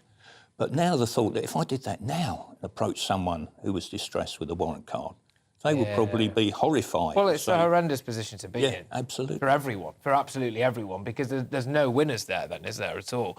Look, thank you very much. Great to have you in the studio as well and shed some light on that particular case and get a bit of an insight from the Met as well. That was Chris Hobbs, of course, former Met police officer. Right, now, moving on. Over the weekend, it was reported that the Prime Minister would be prepared to pull out of the ECHR if they were to deem his new migrant policies unlawful. And those migrant policies, by the way, included something that I think was really fascinating. We're going to talk about it, which is the idea that if you come across the Channel and you are denied asylum, that you will not be able to go through these really long-winded legal processes in order to appeal it. You would just be biffed, essentially. But earlier this afternoon, Downing Street has now said that any plan which they are working on to tackle the small boats could be compliant with the ECHR. What's the point? People are shouting. People right across the nation now are shouting, A, I don't believe you, Rishi, or B, what's the flipping point? Rishi Sunak and Home Secretary Suella Braverman are working on some of the strictest laws our country has seen. How many times have we heard this?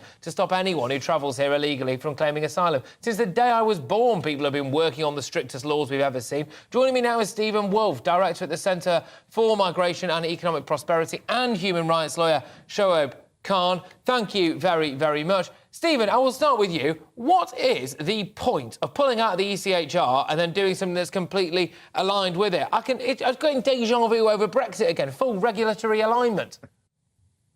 Well, I think it's very difficult for anyone like myself who reads the legislation, looks at the law, has the policies in place, and then tries to analyse what is it the government will actually do that is compliant with the ECHR, but pushes its boundaries so much that you can remove somebody once an initial decision, which is what happens when someone makes an application for asylum. That initial decision is refused, and the 3 categories of refusal are that you're not a genuine asylum seeker classified under the Refugee Convention, you fail the ECR's humanitarian protection, or one of our own discretionary.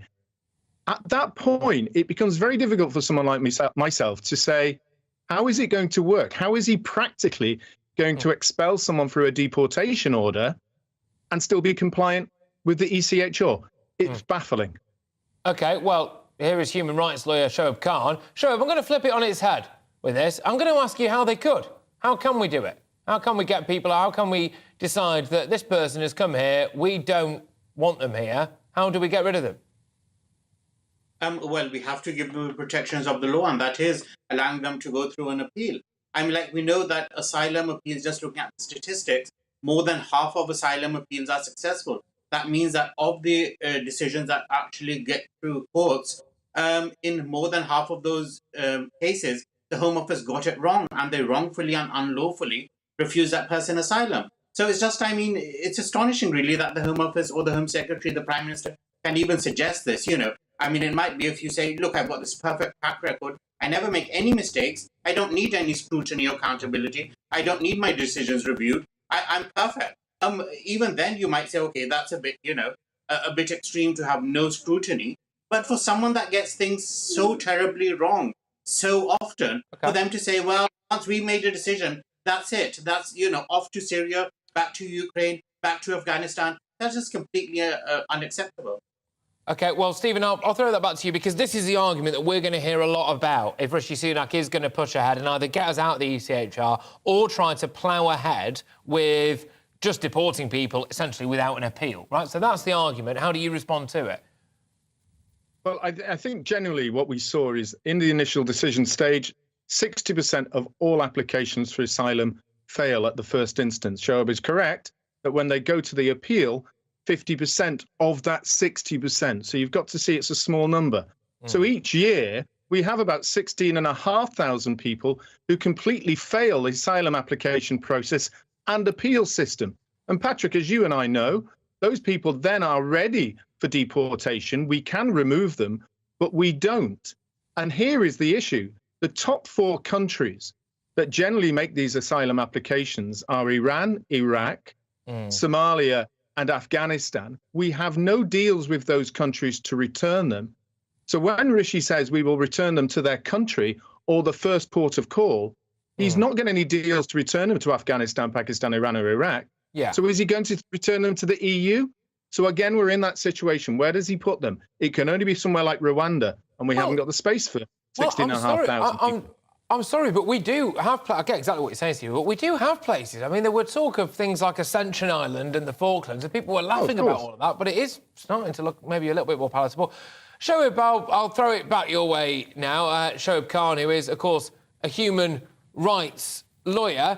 Shoaib, some people would say that maybe you're against this government policy just because it'd cost you money, wouldn't it? Well, I mean, personally, it wouldn't cost me any money.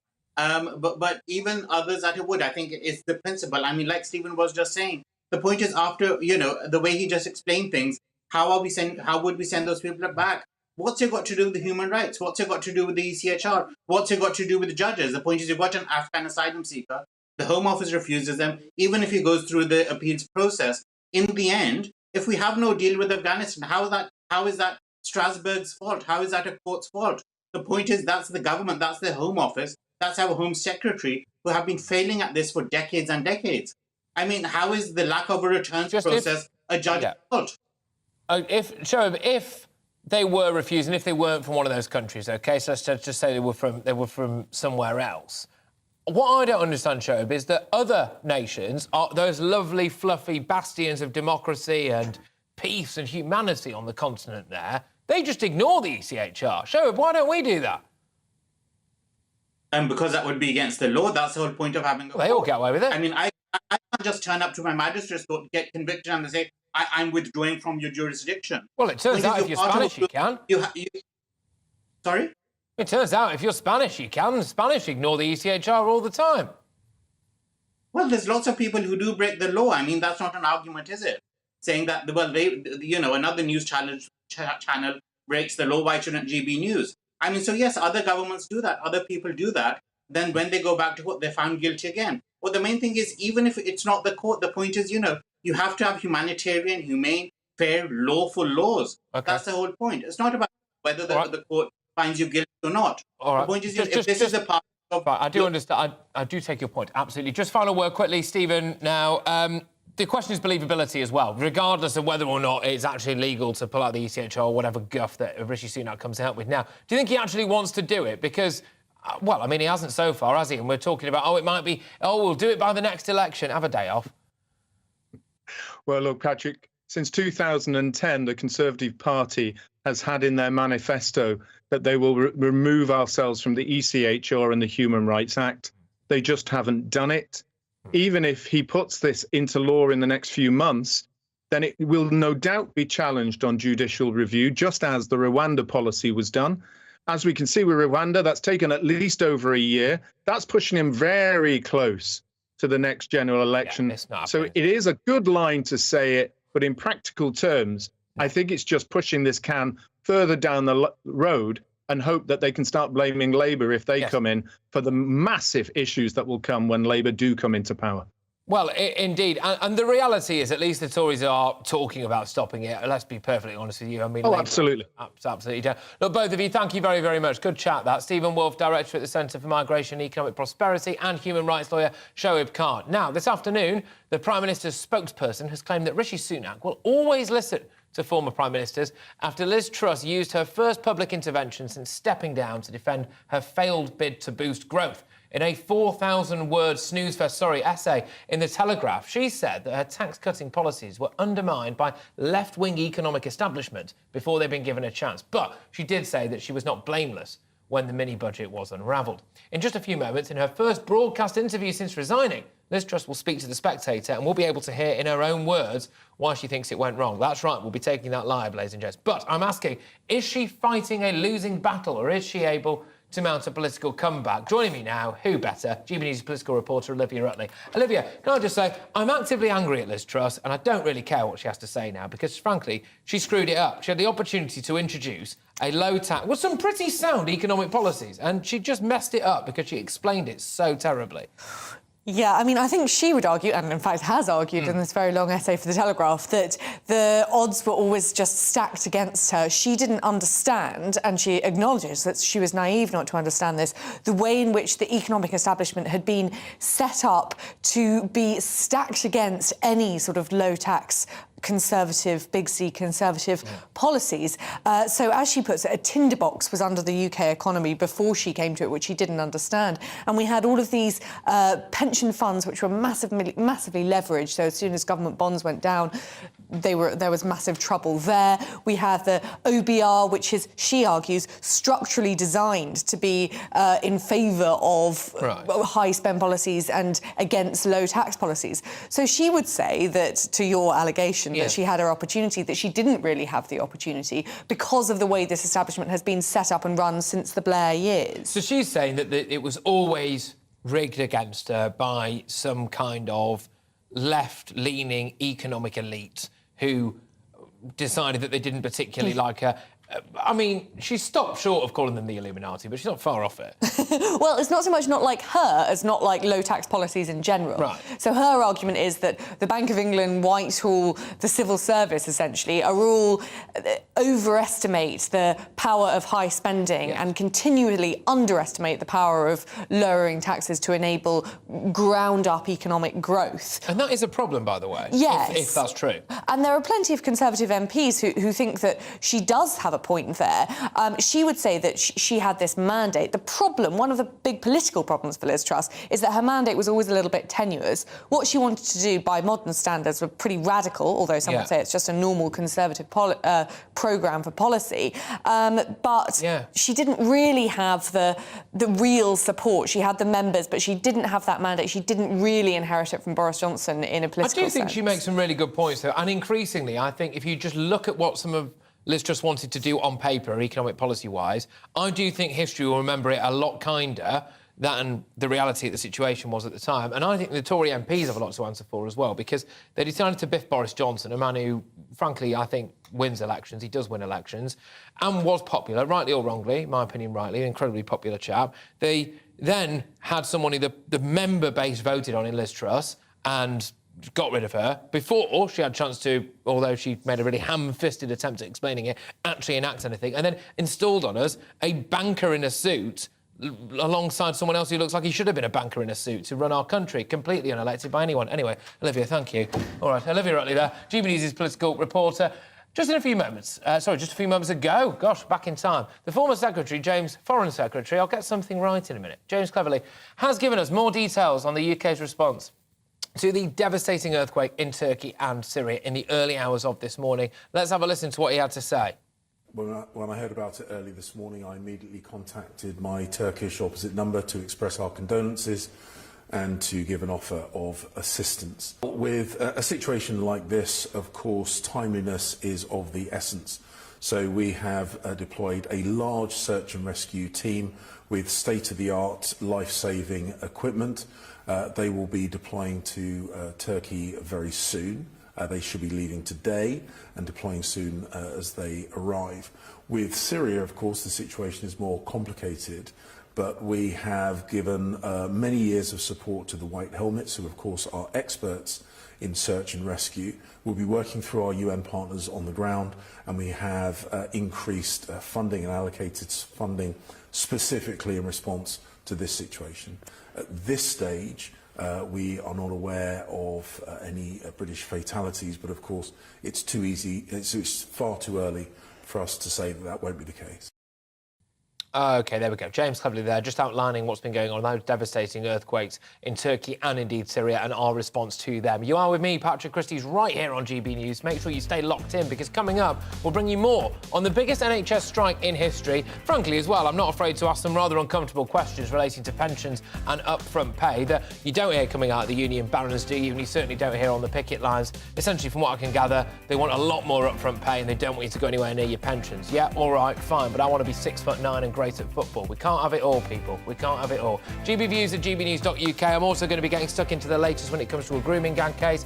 Other media outlets, they shy away from it. We will not. We're going to be having a big debate as well about whether or not you think that people who are refused asylum here should be given the opportunity to appeal against that refusal. What's not to like? Back in the tip.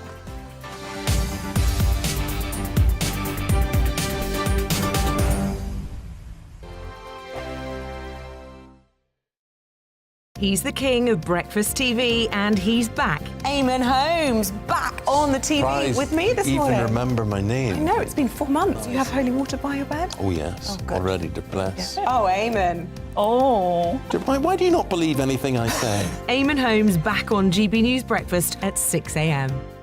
Here on GB News Live, we'll be keeping you in the picture, finding out what's happening across the country and finding out why it matters to you. We'll have the facts fast with our team of reporters and specialist correspondents. Wherever it's happening, we'll be there from 12 noon on TV, radio and online. GB News, the People's Channel, Britain's news channel. I'm Michael Portillo. Join me on GB News on a Sunday morning for topical discussion, debate, arts and culture, and sometimes even ethical dilemmas. I don't always agree with you, Michael. Michael Portillo, Sundays on GB News, the People's Channel, Britain's news channel.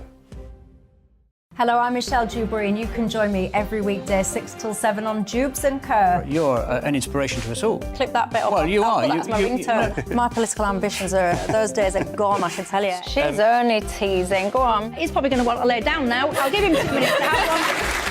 Let's respectfully disagree. That's what we like. Absolutely. On Jubes and Kerr. Come and join us. GB News, the People's Channel. Michelle Dewberry, weekday evenings at 6 o'clock.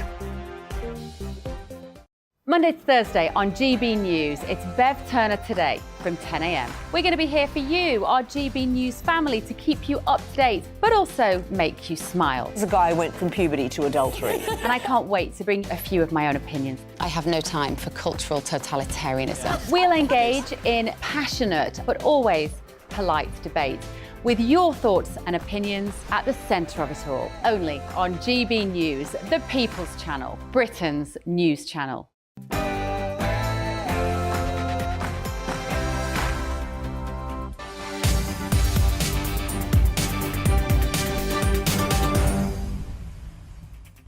Welcome back, ladies and gentlemen. You're with me, Patrick Christys, on GB News. A bumper hour of news coming your way. Mystery deepens over the missing dog walker in Lancashire. The largest strike in NHS history. Tory fury over illegal immigration. And even a little bit on Prince Harry's virginity. The serious stuff first, then. The case of missing dog walker Nicola Bulley keeps getting more and more mysterious. Experts suggest that she may not be in the river at all.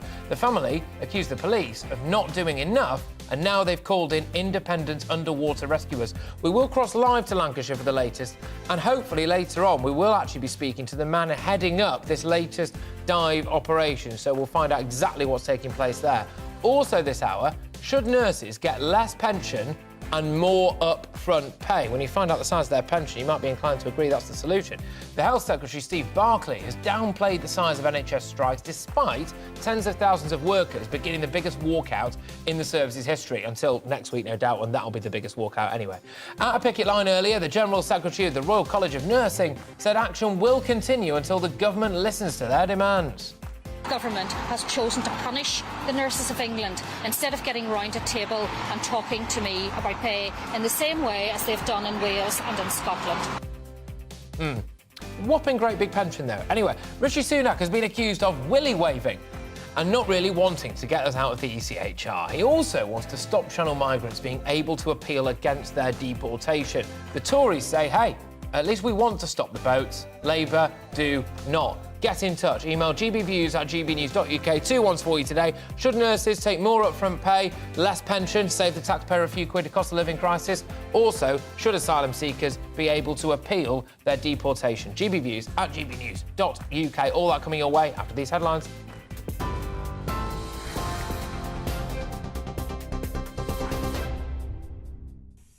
Patrick, thanks very much indeed, and good evening to you. The top story tonight on GB News, the number of dead from an earthquake that has hit southeastern Turkey in the early hours of this morning has now surpassed 2,200 people. The 7.8 magnitude earthquake struck an area near the border with Syria, leaving thousands more injured, and has caused widespread devastation to infrastructure and homes in both countries. Turkey's President Erdogan has described the earthquake as the worst disaster to hit his country for decades. Here, the Foreign Secretary says the government is sending aid to Turkey. It should arrive around 11 o'clock tonight. So we have deployed a large search and rescue team with state-of-the-art life-saving equipment. They will be deploying to Turkey very soon. We sadly have already seen many thousands of people die. We don't know the full extent of the injuries or fatalities, and sadly they're likely to grow over the coming days. At this stage, we are not aware of any British fatalities, but of course it's too easy, it's far too early for us to say that that won't be the case. James Cleverly speaking there. Well, a man has been found guilty of murdering a woman and her young daughter before burying them under his kitchen floor. Andrew Innes killed 25-year-old Benelin Burke and 2-year-old Jellica. The 52-year-old was also convicted of sexually abusing the toddler and raping another child at his home in Dundee between February and March 2021. Innes now faces life imprisonment, with each murder carrying a mandatory life sentence. Tens of thousands of nurses and ambulance staff in England are taking part in the biggest walkout in the history of the NHS today. The Royal College of Nursing is staging 2 days of strikes in a dispute over pay. Ambulance crews and call handlers will return to work tomorrow but resume industrial action on Friday. The Health Secretary Steve Barclay says a resolution needs to come through the independent pay review body. There's been ongoing pressures on the NHS. Inflation has been higher since last year's pay review body process than was originally forecast, for example, in the spending review 2021. And that's why we've got the evidence in terms of this April that we're working with the trade unions on that will reflect the inflation, reflect those circumstances, but it should be done through the independent pay review body process that can look at both what the NHS needs, but also the wider needs of the economy and the other pressures that many of your viewers are facing. Well, the General Secretary of the Royal College of Nursing, Pat Cullen, has said, as you saw at the top of the hour, the government is punishing nurses. Well, today marks the 16th and final strike day for teachers in Scotland who also walked out in a dispute over pay. More industrial action is on the horizon after talks failed between teaching unions and Holyrood. They're demanding a 10% pay rise for their members after the Scottish Government offered 5%. A woman has been arrested on suspicion of attempted murder after 4 people, including 3 young children, were found seriously injured in Huddersfield. Police were called to an address on Walpole Road earlier on this morning after receiving a report of concern for safety from the ambulance service. Officers believe serious injuries were caused by a bladed weapon. All 4 people have been taken to hospital for treatment. And a private underwater rescue company has been searching the River Wyre today in Lancashire for missing mum of 2, Nicola Bulley. The specialist diving company, SGI, has been brought in to help police after Miss Bulley vanished over a week ago. Police believe the 45-year-old may have fallen into the river, but her family and friends have questioned that hypothesis, saying there's no evidence to support it. And that comes after new CCTV pictures were released from the day she disappeared, which showed the mother of 2 loading her car before driving her 2 children to school. CEO and founder of the diving company SGI, Peter Faulding, says they're there to support the police. Well, we've been tasked by Lancashire Police. We're working closely with them, so we're going to be coming down from the weir and we're going down towards the estuary. There's a fair stretch of river. and we'll be looking at the bottom. I mean, it is deep in places, it's shallow in places. Police, I believe, think that she's in here, and obviously that's where the evidence is actually pointing us at the moment. The police are doing a great job. It's a big task for Lancashire Police to do. This is a particularly long stretch of river to search, and we just bring that backup resource to work closely with them at this instant. And in Surrey, Epsom College has asked for time and space after the school's headmistress and her family were found dead. The bodies of Emma Patterson, her daughter Letty and her husband George were found at the boarding school in the early hours of Sunday morning. Surrey police are investigating, but they say they're confident it's an isolated incident with no third-party involvement. That's GB News this hour. More in half an hour. Now back to Patrick.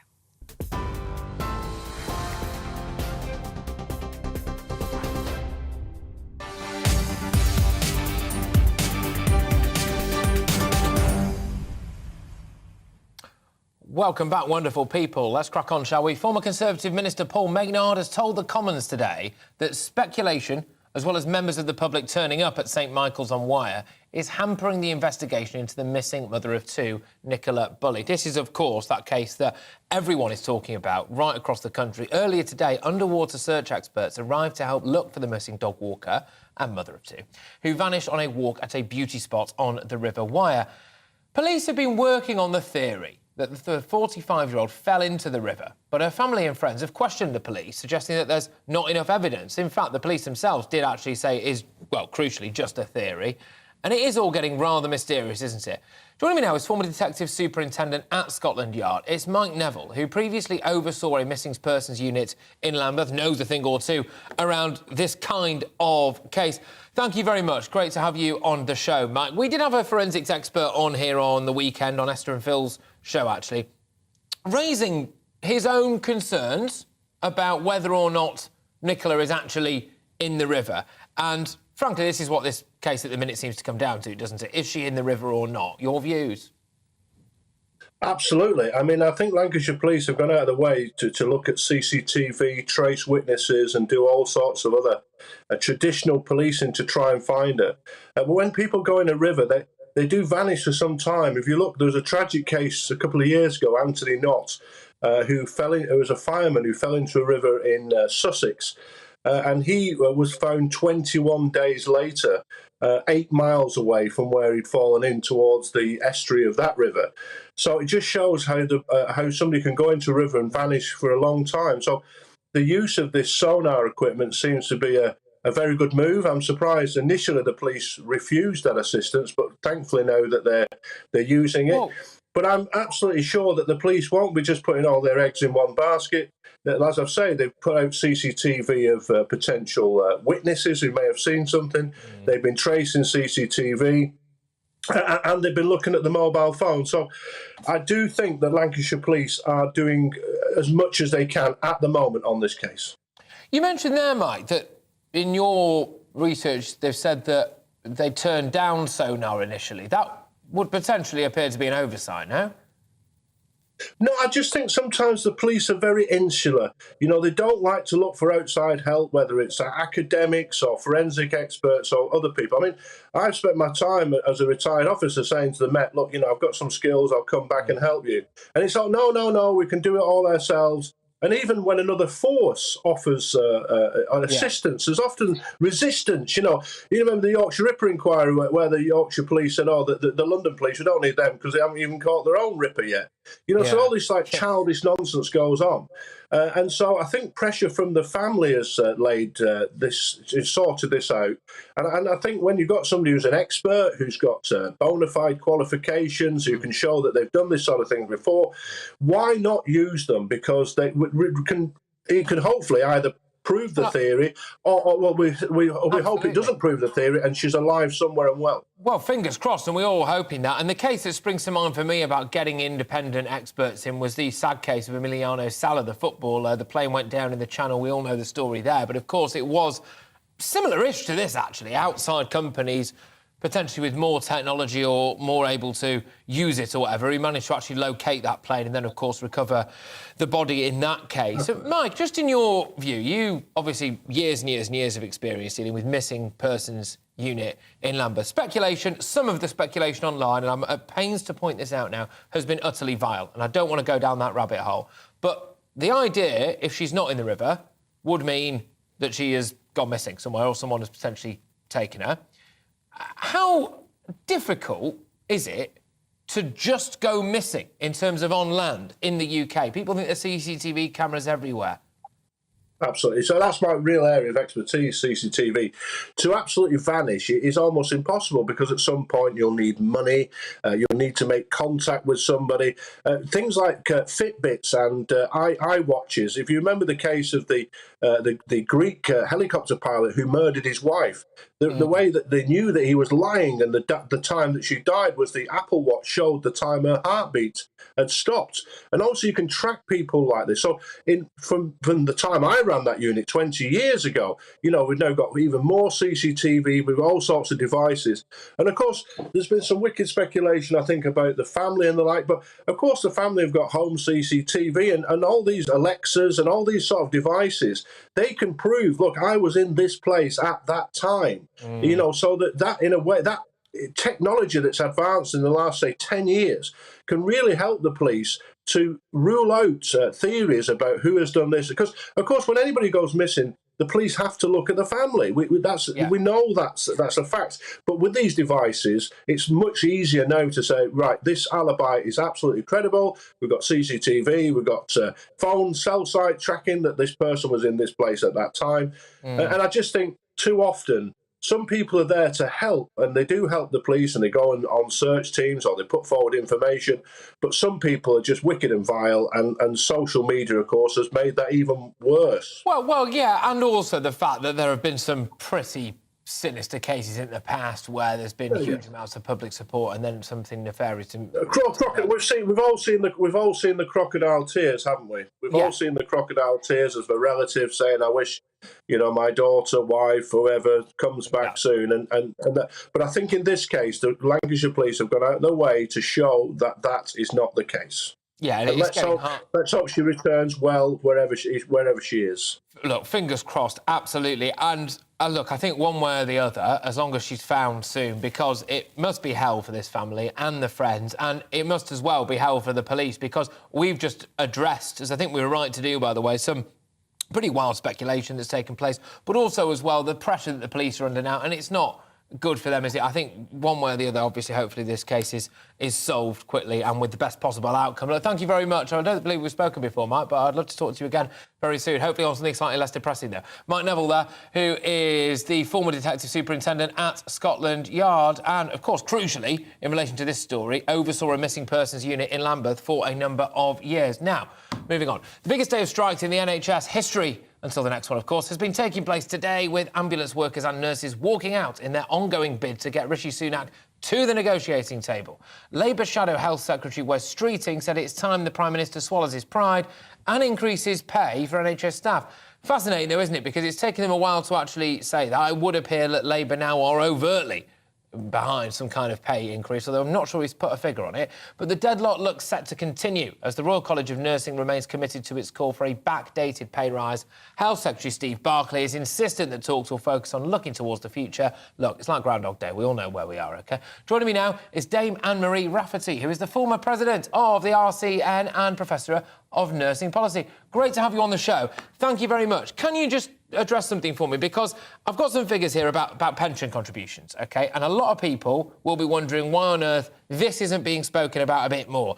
A nurse on a headline wage of 35 grand will actually receive a total package equivalent to almost 62 grand when you factor in their pension. It is leading a lot of people to say nurses aren't badly paid, but the way they're paid is bad. Well, I'm not an expert on pensions. I'm not actually a spokesperson for the Royal College of Nursing, Patrick, I have to make that clear. And I'm an academic at King's College London. But basically, this dispute really is about pay and not necessarily about pensions, although pensions may be part of the equation. If ministers were actually going to come to the table and negotiate about pay. And one of the striking factors about nurse pay that I think differentiates it from many other healthcare workers is that there's a majority of nurses are actually on the lowest banding which is, you know, the starting salary of 28,000 plus. Yes. And that is actually one of the real problems, that they are stuck in what I call the sticky floor. And it's not just pay, it's progression. And of course, this dispute is primarily as well about staffing numbers and real concerns about patient safety. Yeah, I understand that. Can I just say I have limited empathy for the patient safety angle on it, given that we heard from someone who was on the picket line today whose own mother had to call an ambulance and was taken into hospital at the hospital that she was demonstrating outside that day. I can't help but feel as though if somebody really thought there were massive, monstrous issues with patient safety as a result of our nursing, if their own mother had just taken ill and been taken into an ambulance and into that hospital, she would have got off the picket line and got in there. We did also hear from someone at that picket line who said, oh, isn't it remarkable, the government doesn't need to introduce anti-strike laws because, as we've seen in there, remarkably, it's actually better organised during the strikes. I mean, it is just about pay, isn't it?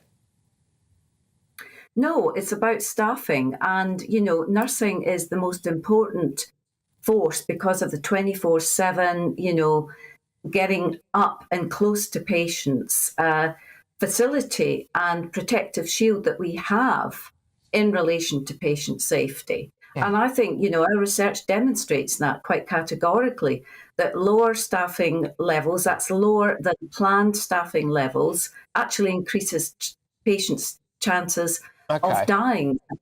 I can obviously, I'm being a bit provocative here, I can obviously see the logic behind that, but the question is, what is the solution? Because if I'm looking at this now, an official estimate is that the pension liabilities, the cost of future pension liabilities, increased by 70 billion quid, 2021 to 2022. I think the real figure here is that it has now hit, the pension liabilities, £2.6 trillion, which is the size of the entire British economy, OK? So when Rishi Sunak says, we haven't got the money to pay you any more, really, much more, he's not lying, is he? I mean, the British taxpayer is sympathetic towards nurses, but we're not sympathetic to the extent where we have to bankrupt the country. Well, I think there's a great deal of pushback on this argument about public sector pay actually being a real driver for inflation. And I mean, not least former Deputy Governor of the Bank of England, several economists from the Institute of Fiscal Studies, and in addition, the former chief of the, who was the permanent secretary actually, Lord Macpherson, of the Treasury itself. So I think there's lots of people who dispute that fact. And I think the government just keeps repeating that mantra, but actually it doesn't have a basis in real evidence. Well, no, just to clarify, sorry, that I get, the government is peddling the line, which I do understand is a bit shaky, about them saying about, oh, it'll drive inflation. I'm sure it will to an extent. How damaging that would be in the context of other issues is a different question. But this figure, I just want to emphasise on this now. The official estimate is that the cost of future pension liabilities increased by £70 billion, and the total for nothing more than pension liabilities for public sector workers is now, this isn't speculation, it is now £2.6 trillion, which is the size of the British economy, which leads me back to this idea. Do you think nurses should take less pension contribution and more upfront wages? Because that's the only way they're going to get that money. Well, I honestly can't comment on that because it's a very intricate issue. Pension contributions are quite, I think, dealt with separately for the purposes of pay negotiation. And I don't think you were quite accurate originally, Patrick, in your opening statements about what the Royal College of Nursing in particular was actually asking for. I mean, Pat Cullen, who's the General Secretary, sent a letter last night to Rishi Sunak actually imploring him to call off the strikes by actually matching the pay offers that appear to be able to be on the table in Wales and Scotland, and they're much lower than the original ask. I mean, and Pat has been very nimble and I think agile in actually trying to find a way through this dispute. Everyone, in fact, has been trying to find a way through this dispute. But the government remains entirely dogmatic and tenured to any requests for negotiation on pay per se. OK, look, thank you very much. Great to chat. That's Dame Anne-Marie Rafferty, there, who's the former president of the RCN and a professor of nursing policy. I can now speak to NHS paediatric nurse Olivia Princewell. Olivia, thank you very, very much. Great to have you on the show. Can I just ask what your current situation is then? So are you on strike at the minute? What's going on? So currently, the way the strike works is based on trusts. So my trust per se is not allowed to strike because we haven't reached the majority. So we're not able to strike. Not that we, the nurses, don't want to, but we essentially cannot. Just to pick up on that, if you, the nurses, had wanted to, you would have voted for it, didn't you? But not enough of you did. Yeah, we all did vote for it. All my colleagues voted for it. We spoke about it openly. But unfortunately, you need to reach a certain number across the entire trust before you're allowed to strike. So unfortunately, we just got caught out. So does that mean, sorry, maybe I'm being a bit thick here, does that mean then that across the trust, not enough nurses voted to strike over pay and conditions? Yeah, so across the trust, everyone had to reach the 50% to be able to strike as a trust. We weren't able to reach that, although there was a huge majority, but therefore this means that we weren't able to strike, essentially. Yeah, but there wasn't a huge majority, was there, though? Because not enough. The way it works is if enough people had voted for it, you would be on strike now. Yeah, essentially, we all needed to reach the 50%, and we're not able to do that. And some people might say that could indicate that not enough nurses actually really think there is a crisis of pay and conditions in the NHS then. I think that's a tricky way of looking at it. I think it's more. It have to do more with the fact are we allowed to, and it has to do more with the fact that imagine if every nurse across the UK, across Wales, everyone decided, you know what, we're actually going to strike and we stop working. It's going to go in crisis. The NHS would not absolutely survive it. It would be definitely much worse than what it is right now. And that means that we're putting our profession at risk. We have chosen to care for people. And if we all decided we're not going to strike, it means we're consciously making the decision to allow people to die. So of course we're not going to do that. Of course, some people are going to break not to go on strike, and it's absolutely understandable. Can I just ask you quite quickly, bit pressed for time, but it's an important issue, this. Would you personally be willing to take more money up front right now in your basic salary if it meant a lower contribution towards your pension? So the way I see this issue about pension, it's quite tricky in the sense that the pension is not the problem. I personally wouldn't take more money up front to then have less money during my pension, but I wouldn't take less pension to have more money up front. Like, I wouldn't do it vice versa. The point is the government should be able to reallocate the money properly. The way the money is being used for public sector, it should be able to be reallocated in a way where nurses are able to get decent pay. This is not decent pay. It's absolutely not decent pay. And if you think about it, the pension we're getting is ridiculous, because think about it. For the amount of work you do throughout your career as a nurse, you have so many damages that your body go through. You're mentally distressed. Some people have problems sleeping. You have skeletal-muscular problems where your bones are aching. Having a pension, that's bare minimum. No, absolutely no one's saying it's an easy job, and I'm certainly not saying it. What I am saying is, though, and I'll just keep using this figure because it is large, is that for nothing more than the pension liabilities for public sector workers as a whole, so the amount that we are paying, or we owe people like yourself for pensions now, is the equivalent to the size of the entire British economy. And there is a big world out there. Do the taxpayers really have to do more for you? It's not doing more. It means that the government is not able to allocate and distribute the money they have to look after properly in society. It means that the way they're sharing the money across everyone in society is not being equal and fair. So it means that if you now feel you have an excess burden, but then there are some people that are lacking and are struggling, it means you're not able to manage your money properly. the government is struggling to manage the way they distribute money properly. And it's not reasonable because then the people that are essential for society, which are the nurses, the doctors, the paramedics, we're now getting less pay. OK. So what would solve this is the radical redistribution of wealth, isn't it? Absolutely. Right. Absolutely. Okay. All right. Thank you very much. That is, of course, NHS paediatric nurse Olivia Princewell. Great to have you on the show. Right, you're with me, Patrick Christys, on GB News. Coming up, I'll be looking ahead to a GB News special programme on the police operation to crack down on child grooming gangs in Rotherham. Yes, important case, that very important case. I'll be back in a tick.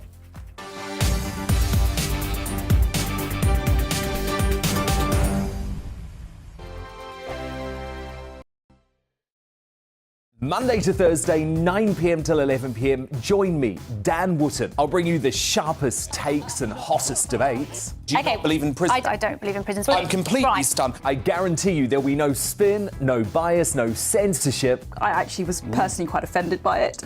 And no reason to go to bed. So I guess they've always been quite woke. That's Dan Wootton tonight on TV, radio and online. Monday to Thursday from 9 p.m. till 11 p.m. on GB News. The People's Channel, Britain's news channel. Hello, I'm Michelle Dewberry, and you can join me every weekday 6 till 7 on Jubes and Kerr. You're an inspiration to us all. Clip that bit up. Well, you are. That's my ringtone. My political ambitions those days are gone, I can tell you. She's only teasing. Go on. He's probably going to want to lay down now. I'll give him 2 minutes to have one. Let's respectfully disagree. That's what we like on Jubes and Kerr. Come and join us. GB News, the People's Channel. Michelle Dewberry, weekday evenings at 6 o'clock.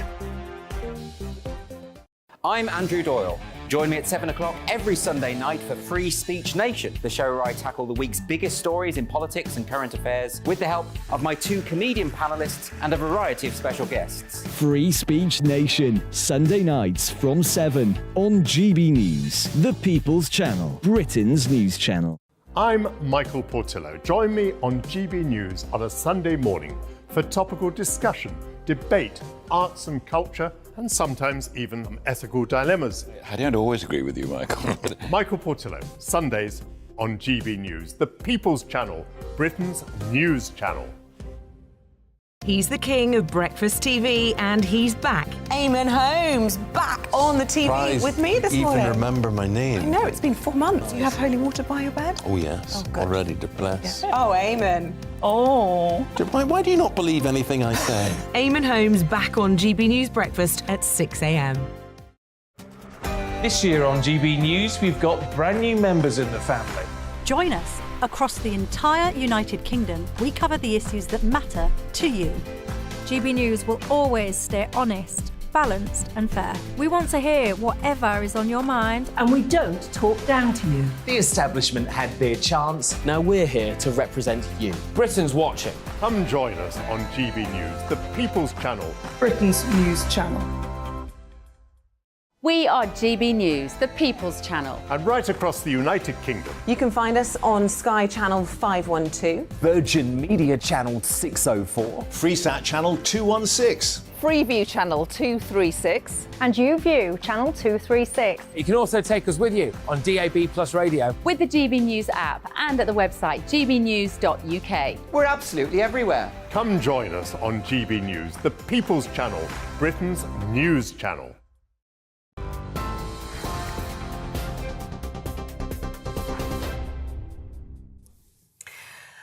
It's just after 5:30. I'm Polly Middlehurst. Here are the headlines. And the number of people killed in the Turkey earthquake stands at more than 2,200 people. The 7.8 magnitude quake hit in the early hours of this morning and was followed by several aftershocks, including one that measured 7.5. The epicentre was near the border with Syria, causing widespread damage, thousands of people being injured in both countries. The UK is sending in help with search and rescue specialists, aid equipment on their way. In Scotland, a man has been found guilty of murdering a woman and her young daughter before burying them under his kitchen floor. Andrew Innes killed 25-year-old Benelyn Burke and 2-year-old Jellica. The 52-year-old was also convicted of sexually abusing the toddler and raping another child at his home in Dundee between February and March 2021. Innes now faces life imprisonment, with each murder carrying a mandatory life sentence. And the partner of missing woman Nicola Bulley has released a statement. In it, Paul Ansell says, "It's been 10 days now since Nicola went missing, and I have 2 little girls who miss their mummy desperately and who need her back." Earlier, a private underwater search team began helping the police search the River Wye in Lancashire for the mother of 2. Police believe she may have fallen into the river, but her family and friends have questioned that theory, saying there's still no evidence to support it. And the NHS is facing huge disruption today as tens of thousands of nurses and ambulance staff in England go on strike in the biggest walkout in the service's history. The Royal College of Nursing is beginning a 2-day strike in a dispute over pay. Ambulance crews and call handlers will return to work tomorrow, but will continue industrial action on Friday.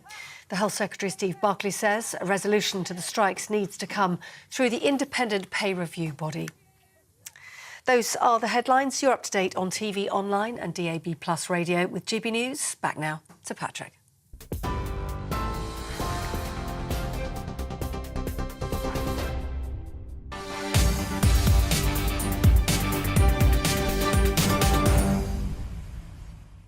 Welcome back, ladies and gentlemen. Now, 2 men charged with a series of offences, including rape, linked to an investigation into child abuse in Rotherham, have both pleaded not guilty at Sheffield Crown Court today.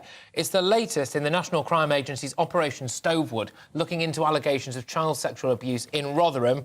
We all know those cases, don't we, between 1997 and 2013. Now, to date, 1,367 crimes have been recorded, 209 people arrested and 20 people have been convicted of offences. Crucially, though, the NCA is saying that that is set to rise. Earlier on in the show, I spoke to partner in the sex abuse team at Hugh James Solicitors about the recent findings in this case. Was identified was that a large number of the perpetrators came from the Asian community. And there was a great sensitivity about that. And maybe the sensitivity was misplaced. But I think what we now understand is you can't dodge the issues. You've got to be objective, and you've got to accept when you're looking at these very unpleasant and difficult issues, but you can't prejudge and you can't ring fence. You've got to be objective. And I think that was the big message that has come out.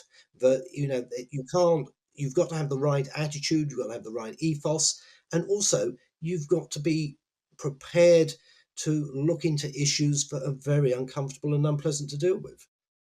Yeah, and just on that individual there was responding to comments I made, which was about the fact that it did seem at the time, and indeed it's been revealed, that at the time it's officially revealed that for fear of not wanting to stoke racial tensions, basically what police did is essentially trying to just smooth over some absolutely whopping great big problems. Those problems being that there are grooming gangs, frankly, in pretty much every major town, city in the UK, and the demographics do not make for nice reading. It makes for uncomfortable reading, in fact. Joining me now is documentary female filmmaker. Easy for me to say, Charlie, so I've only had 2 goes at getting that right already this show. But GB News' documentary filmmaker, Charlie Peters. Back to serious matters, Charlie.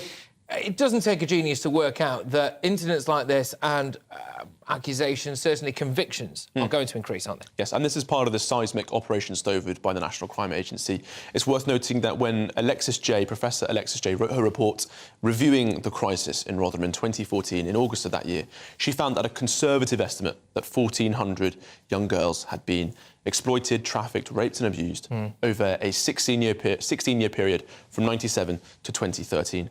Now, Operation Stovewood was started a year later to cover up the tracks and go over what had been done and investigate what had been missed by South Yorkshire Police at the time.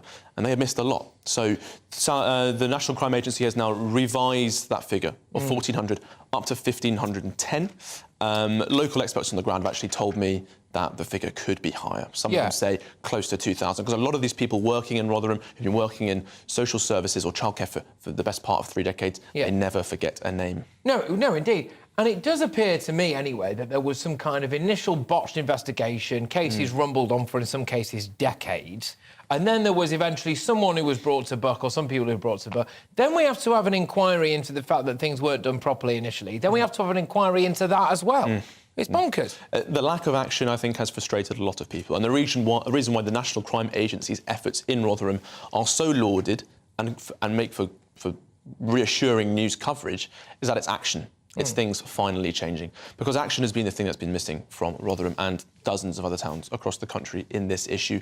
There have been reports, there have been reviews. But when it comes to actually for accountability, we don't see a lot of that. And when it comes to efforts, new efforts to seek out justice for thousands of girls who have been denied it for decades, finally we see some results with the NCA. I will never forget, as long as I work in journalism and media, the response that a very, very, very prominent news outlet had to the Telford grooming gang scandal, which was at the time the UK's largest grooming gang scandal. They buried that on their local Shropshire page and didn't put it on their homepage until massive, massive pressure. And then even then it was only on for a little bit, which is why here at GB News we wanted to go against the grain, go against the noise and highlight an issue that most people, I think, would like to see pretty much front and centre of a lot of news agendas. You're doing just that, and something quite big is happening here on GB News on Saturday, isn't it? That's quite right. So soon after the Crowther report into Telford was released last July, I started investigating for GB News this issue of the grooming gang scandal across the country. I joined in October, and the first documentary for GB News Investigates Grooming Gangs, Britain's Shame, is out this Saturday at 8 p.m, uncovering the scandal, I think, in a way that nobody else has done before, which is taking a national, honest look at this problem. Instead of focusing too minutely onto small individual cases, we take a broad statistical look at the issue as a whole and speak to many of the whistleblowers, activists and survivors involved. Saturday, 8 p.m. That's right. Tune in. Charlie, thank you very, very much. Charlie Peters, GB News' documentary filmmaker. You won't want to miss that, ladies and gentlemen. A lot of you have been clamouring for it, and actually it's going to happen now, so that's good. Right, moving on. Over the weekend, it was reported that the Prime Minister would be prepared to pull out of the European Convention of Human Rights if they were deemed his new migrant policies unlawful. So some of those policies, by the way, included not really allowing failed asylum seekers the chance to appeal that and then just deporting them. There you go. But earlier this afternoon, Downing Street said any plan which they are working on to tackle the small boats would be compliant with the ECHR. So we are just being fed yet more guff, aren't we? Some would say. Rishi Sunak and Home Secretary Suella Braverman are working on some of the strictest laws our country has seen yet to make it illegal for anyone who travels here illegally to claim asylum. I mean, I'm not being funny, but haven't they always been working on the strictest laws? The strictest laws. We're going to do this, we're going to do that. At what point do you think we all just stop listening? I suspect that might be very, very soon. Well, joining me now is former Labour Party MP Stephen, in for a penny pound. Good lad. Right, Stephen, do you have any belief whatsoever that Rishi Sunak even wants to pull out the ECHR, let alone whether or not you think he should? I don't believe he does, in all honesty. The problem I've got here is that basically they're whistling in the wind. On the one hand, they're trying to talk tough, but in fact, there's a complete lack of action here. We all know, and you've been leading on this, for God's sake, we should actually be placing people in secure accommodation as soon as they arrive, whether it's a, Marston Air Base or whatever, who knows, but they should actually be assessed, fingerprinted, don't forget that, and they should then be classified and we know where we are. At the moment, the conflict between the European Commission on Human Rights and British legislation is a straw man. It's a complete nonsense. We've got the power to have enough legislation within our own hands, but then to say that whatever we do is going to be compliant with the European legislation, well, I'm sorry, that makes a nonsense. Either we do or we don't. I'm very, very proud that we do stick to the human rights law that we have in the rest of Europe, and I'm very proud to be a member of a country that does that. But to try to blame that on an utter, total failure, a complete incompetence of the Home Office, which is, as everybody knows, utterly not fit for purpose, and the Border Force, which is not being given the resources, and the government, which is simply not taking this seriously. From where I'm sitting, all the Tories currently have to do, if they want to, quotes unquote, win, by the way, there's no winners on this, but win on the Channel migrant crisis, is to basically just keep shamelessly saying to people like you and I, we're working on the toughest laws yet. Oh, look, we might do this. Here's a piece of paper with the ECHR written on it and we'll rip it up. Because currently, Stephen, Labour, with respect, don't really want to do anything. So it's a choice between two poor solutions. Well, I believe you me, Labour does want to do something because we're not totally stupid. We know what the feeling on the street is out there. We're actually talking about, and can you take a deep breath before you hear me finish the end of this sentence? We're actually talking about ID cards because at the moment, this is a brilliant system where you can wander into the country, go down to a hotel, stroll out of the hotel, get a job in a car wash or get a job in any unregulated workforce. You don't have to prove who you are. And after 3 years, guess what? you can apply for the regularisation of overstayers, and you can get a full residence. It's economics in many cases. I'm not denying that there are a huge number of people. The thing that really gets my goat is that the people who actually are suffering, the women in Afghanistan, some of the families in Africa, Well, they're not going to coming get over, near are they? a dinghy. This is the thing, They're Stephen, not going to get near a dinghy. These are the middle-class people whose parents can pay. The people used to come to my surgery every week and say, "Oh, I paid an agent." You paid an agent. Where did you get the money from? Well, where did you get the money people- for? But also, Stephen, there is a limit to the public acceptance when you're seeing coach after coach after coach of young men arriving. And I'm sorry, but at some point, someone has to go, look, shouldn't this really be mostly women and children, the most vulnerable people out there? One would have thought. And in fact, the absolute reverse is true. And I think it's fair to say that there is a little bit of a Mickey take thing going on here. How would you feel, Stephen, though, about the idea that someone comes over on a boat, they get a hearing maybe within a couple of days, they get told that they're not able to get asylum over here, and then they're not able to appeal that, because in theory that is what Rishi Sunak is at least saying that he wants to do at some point. How would you feel about that? Julia, what I would feel is that that's exactly what we're doing in Sweden. It's what we're doing in Norway. It's what they're doing in a great many other countries in Europe. Some of them less savoury. I mean, I think what they're doing in Hungary is a little bit worrying. But other Scandinavian countries, very similar to us, have simply said enough is enough.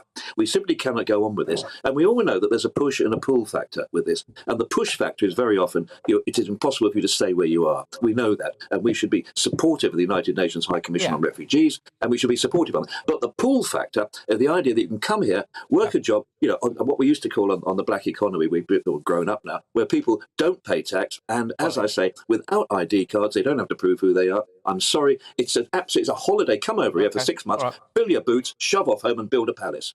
Yeah, 5-bedroom house in Tirana. Thank you very much, Stephen. Great stuff as ever. Stephen Pound there, former Labour Party MP. ID cards. Gosh, who would have thought it, eh? Look, there's a massive Mickey-take-it game going on at the minute. Rishi Sunak, I don't particularly buy that he that he will be able to do anything about it, getting us out the ECHR. What's the point of getting us out to only then comply with their legislation anyway? It's window dressing. But how would you feel about people coming over here being rejected and then not being able to appeal it? People are saying it will keep those lefty lawyers out of it. Your views, GBviews at gbnews.uk. You're with me, Patrick Christys. Coming up, the UK's shortest-serving Prime Minister, Liz Truss, ironically, actually, who gave way to the UK's shortest Prime Minister, but has spoken out in her first broadcast interview since leaving Number 10. Yes, that's right. We'll get the very latest next. And after Harry shared an intimate moment in his memoir as he explained how he lost his virginity, the woman who he lost it to has now spoken out. It's highbrow stuff. We'll have the latest on Prince Harry's virginity in a second.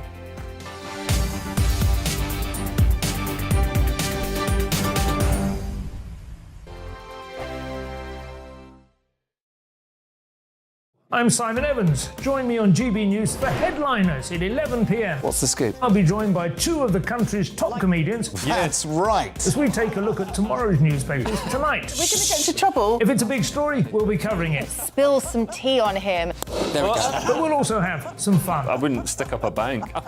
My father didn't love me. So anyway. Headliners every night from 11 on GB News, the People's Channel, Britain's news channel. Monday to Thursday on GB News, it's Bev Turner Today from 10 a.m. We're going to be here for you, our GB News family, to keep you up to date, but also make you smile. The guy went from puberty to adultery. And I can't wait to bring a few of my own opinions. I have no time for cultural totalitarianism. We'll engage in passionate, but always polite debate, with your thoughts and opinions at the centre of it all. Only on GB News, the People's Channel, Britain's news channel. I'm Mark White. As GB News Home and Security Editor, I cover those key issues that are so important to you. Our authorities, our communities doing all they can to combat violent crime. With the public services under unbearable strain, why are we still failing to control our borders? Defence, the first priority of any government, has been continually hollowed out. Can we trust our politicians to protect the armed forces? Join me, Mark White, on GB News. We are GB News, and we'd like to say thank you to each and every one of you for bringing us your conversations, for helping our great nation find its voice. We are here for you on radio, television, and online. across England, Scotland, Wales, and Northern Ireland. It's not the BBC, you actually get your facts right. We are proud to be GB News, the People's Channel, Britain's news channel. I'm Michael Portillo. Join me on GB News on a Sunday morning for topical discussion, debate, arts and culture, and sometimes even ethical dilemmas. I don't always agree with you, Michael. Michael Portillo, Sundays on GB News, the People's Channel, Britain's news channel. Hi, Andrew Pierce here. Join me every Friday lunchtime for a proper no-nonsense debrief of the week's events. With special guests in the studio and the GB News team on the ground, I'll be getting you up to date with news, some intelligent discussion and my own sharp take. The weekend starts here with me every Friday lunchtime on GB News, the People's Channel, Britain's news channel. Join me, Lawrence Fox, on GB News. Frank, fun, fearless, and sometimes serious. Much as I love a Friday night punch-up, what I really want is a battle of ideas. I want to look at things differently. I want to hear different voices and engage with your unique experiences. Every Friday at 7 p.m. on GB News.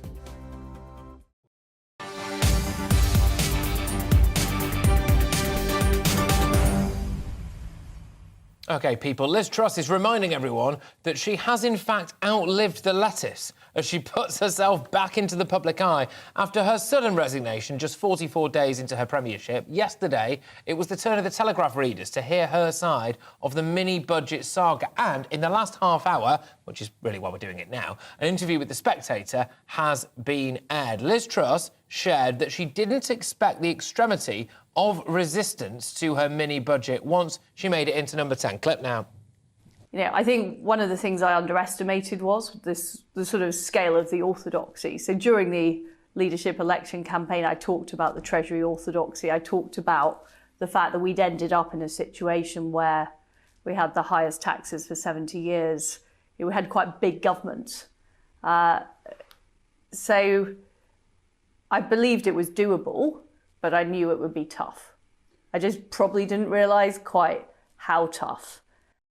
OK, so look, essentially, Liz Truss's line is that she wanted to do something nimble and off the wall, to an extent anyway, and that she was blocked from doing it by a load of dogmatic, orthodox economists who, frankly, pull the strings on our society. Whilst Downing Street has said that Prime Minister Rishi Sunak will always listen to former Prime Ministers, but will you still hear her out? And are you ready to give Liz Truss another chance? Joining me now is political commentator Reem Ibrahim and political commentator as well. We've doubled down on the political commentators.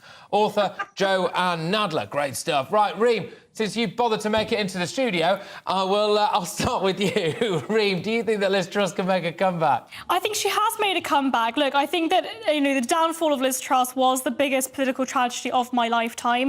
And I think that, Liz Truss was that free market maverick that we really, really needed in this country. She wanted to implement those supply-side reforms, but unfortunately, as she said in the interview and in the Telegraph essay, that she was challenged by the Treasury orthodoxy. She tried to change things and they didn't allow her. The establishment refused to let her change it. OK, Joanne, I will bring you in now. Joanne, do you think that Liz Truss has got any legs to stand on when it comes to the fact that she was brought down by this kind of mysterious left-wing economic cabal? Well, I think she's absolutely right that the establishment is resistant to change, and she was promoting and wanted to introduce really quite a lot of change very quickly. But I think what both her article and her interview seems to underestimate is the human element that's essential in politics. She discusses the whole thing as if it's purely technocratic, ironically, because we often hear that Rishi Sunak's a technocrat. But all her language, her manner, it's very technical, as I say. And one of the reasons perhaps why the Treasury weren't totally on board with what she was doing is one of the first things she did was, sack very senior officials there. And it's quite difficult to bring people on side if you've come in that manner. So I think, what we saw with Liz Truss is somebody who has some very good ideas on the economy, but who just isn't a very adept politician. Yeah, I think there's a lot of really, really valid points that you just made there, Joanne. Reem, I'll throw it back to you. Is this actually the elephant in the room when it comes to Liz Truss, which is that she didn't have, or possibly doesn't have, the human qualities in order to really drive through the unusual economic policies that she wants? Well, she's not a natural communicator. She's not a politician, but that means she doesn't lie to us. She told us what the situation was. She told us how bad the government orthodoxy was, how bad the Treasury really was, how much we're really spending. We've got the highest taxes in 70 years. We've all been talking about how bad this tax burden is, how bad the Conservative Party haven't been particularly conservative, especially on economic policy for a while. The mini-budget wasn't that radical. I mean, it was essentially a reversal of the tax cuts, the tax rises that were implemented in April. So I think that what we really see here is that Liz Truss had the right idea. Yes, she even admitted herself she's not she's not a natural communicator. She's not a politician in the sort of traditional way that we think that they should be. But that means she was honest, she told us the truth, and she tried to change it. Joanne, I can see you shaking your head a little bit there. Go on. Well, I am, because quite frankly, if you put yourself up for the premier political position in the country, then it's not really good enough to say, well, she's not a politician. I understand what Reem is essentially trying to say, is that there's something more authentic about her, and we've got used to people and politicians being disingenuous. But the point is, you need to be able to carry through your agenda. And if you don't have any of those skills, then you simply end up where she's ended up. She's spent a great deal of the leadership election trying to persuade us all that she was the natural heir to Margaret Thatcher. Now, Margaret Thatcher would not have gone about doing what Liz Truss tried to do in the way that she did it. And Margaret Thatcher spent a great deal of time establishing her ideological credentials before she was even became the party leader, let alone the Prime Minister. So I don't think she looked at the models that were available to her and really took them seriously. I get that. Reem, I'll throw you away because look, I can't help but wonder whether or not history is going to remember Liz Truss, well, better than we all do right now, frankly, because actually, I think if she had articulated her economic vision better, I think there's a strong case to say that she identified some of the massive glaring issues, i.e. lack of growth and high taxes that are taking place in this country right now.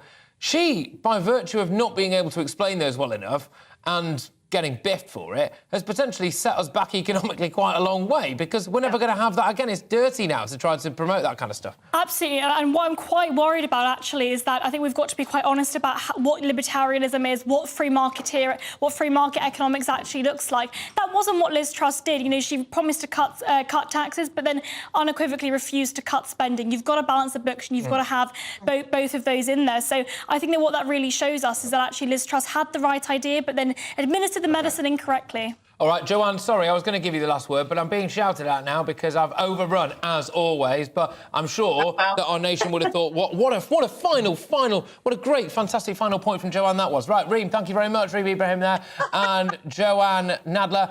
Political commentators both. There we go. Great stuff. What an end to the show. I promised you that I was going to finish the show by talking about Prince Harry's virginity, but unfortunately we lost the guest who was talking to us about that, so I'm not going to be able to do it. But there you go. At least I've raised it, and I think we can all agree the show is much better for it. Thank you very much. You have been with me, Patrick Christys, right here on GB News. Coming up is Michelle Dewberry with Dubes & Co. Make sure that you tune in for that for a rip-roaring hour of box office content. Don't you dare go anywhere. I'll be back again, actually this evening, 8 till 9, when I cover for a rather well-known individual. See you then. Good afternoon, Alex Deacon here with your latest weather update. Fine and sunny for many today, certainly across most of England and Wales. Some sunshine across Scotland and Northern Ireland, but quite a bit of cloud here. But for the vast majority, it's dry, thanks to this large area.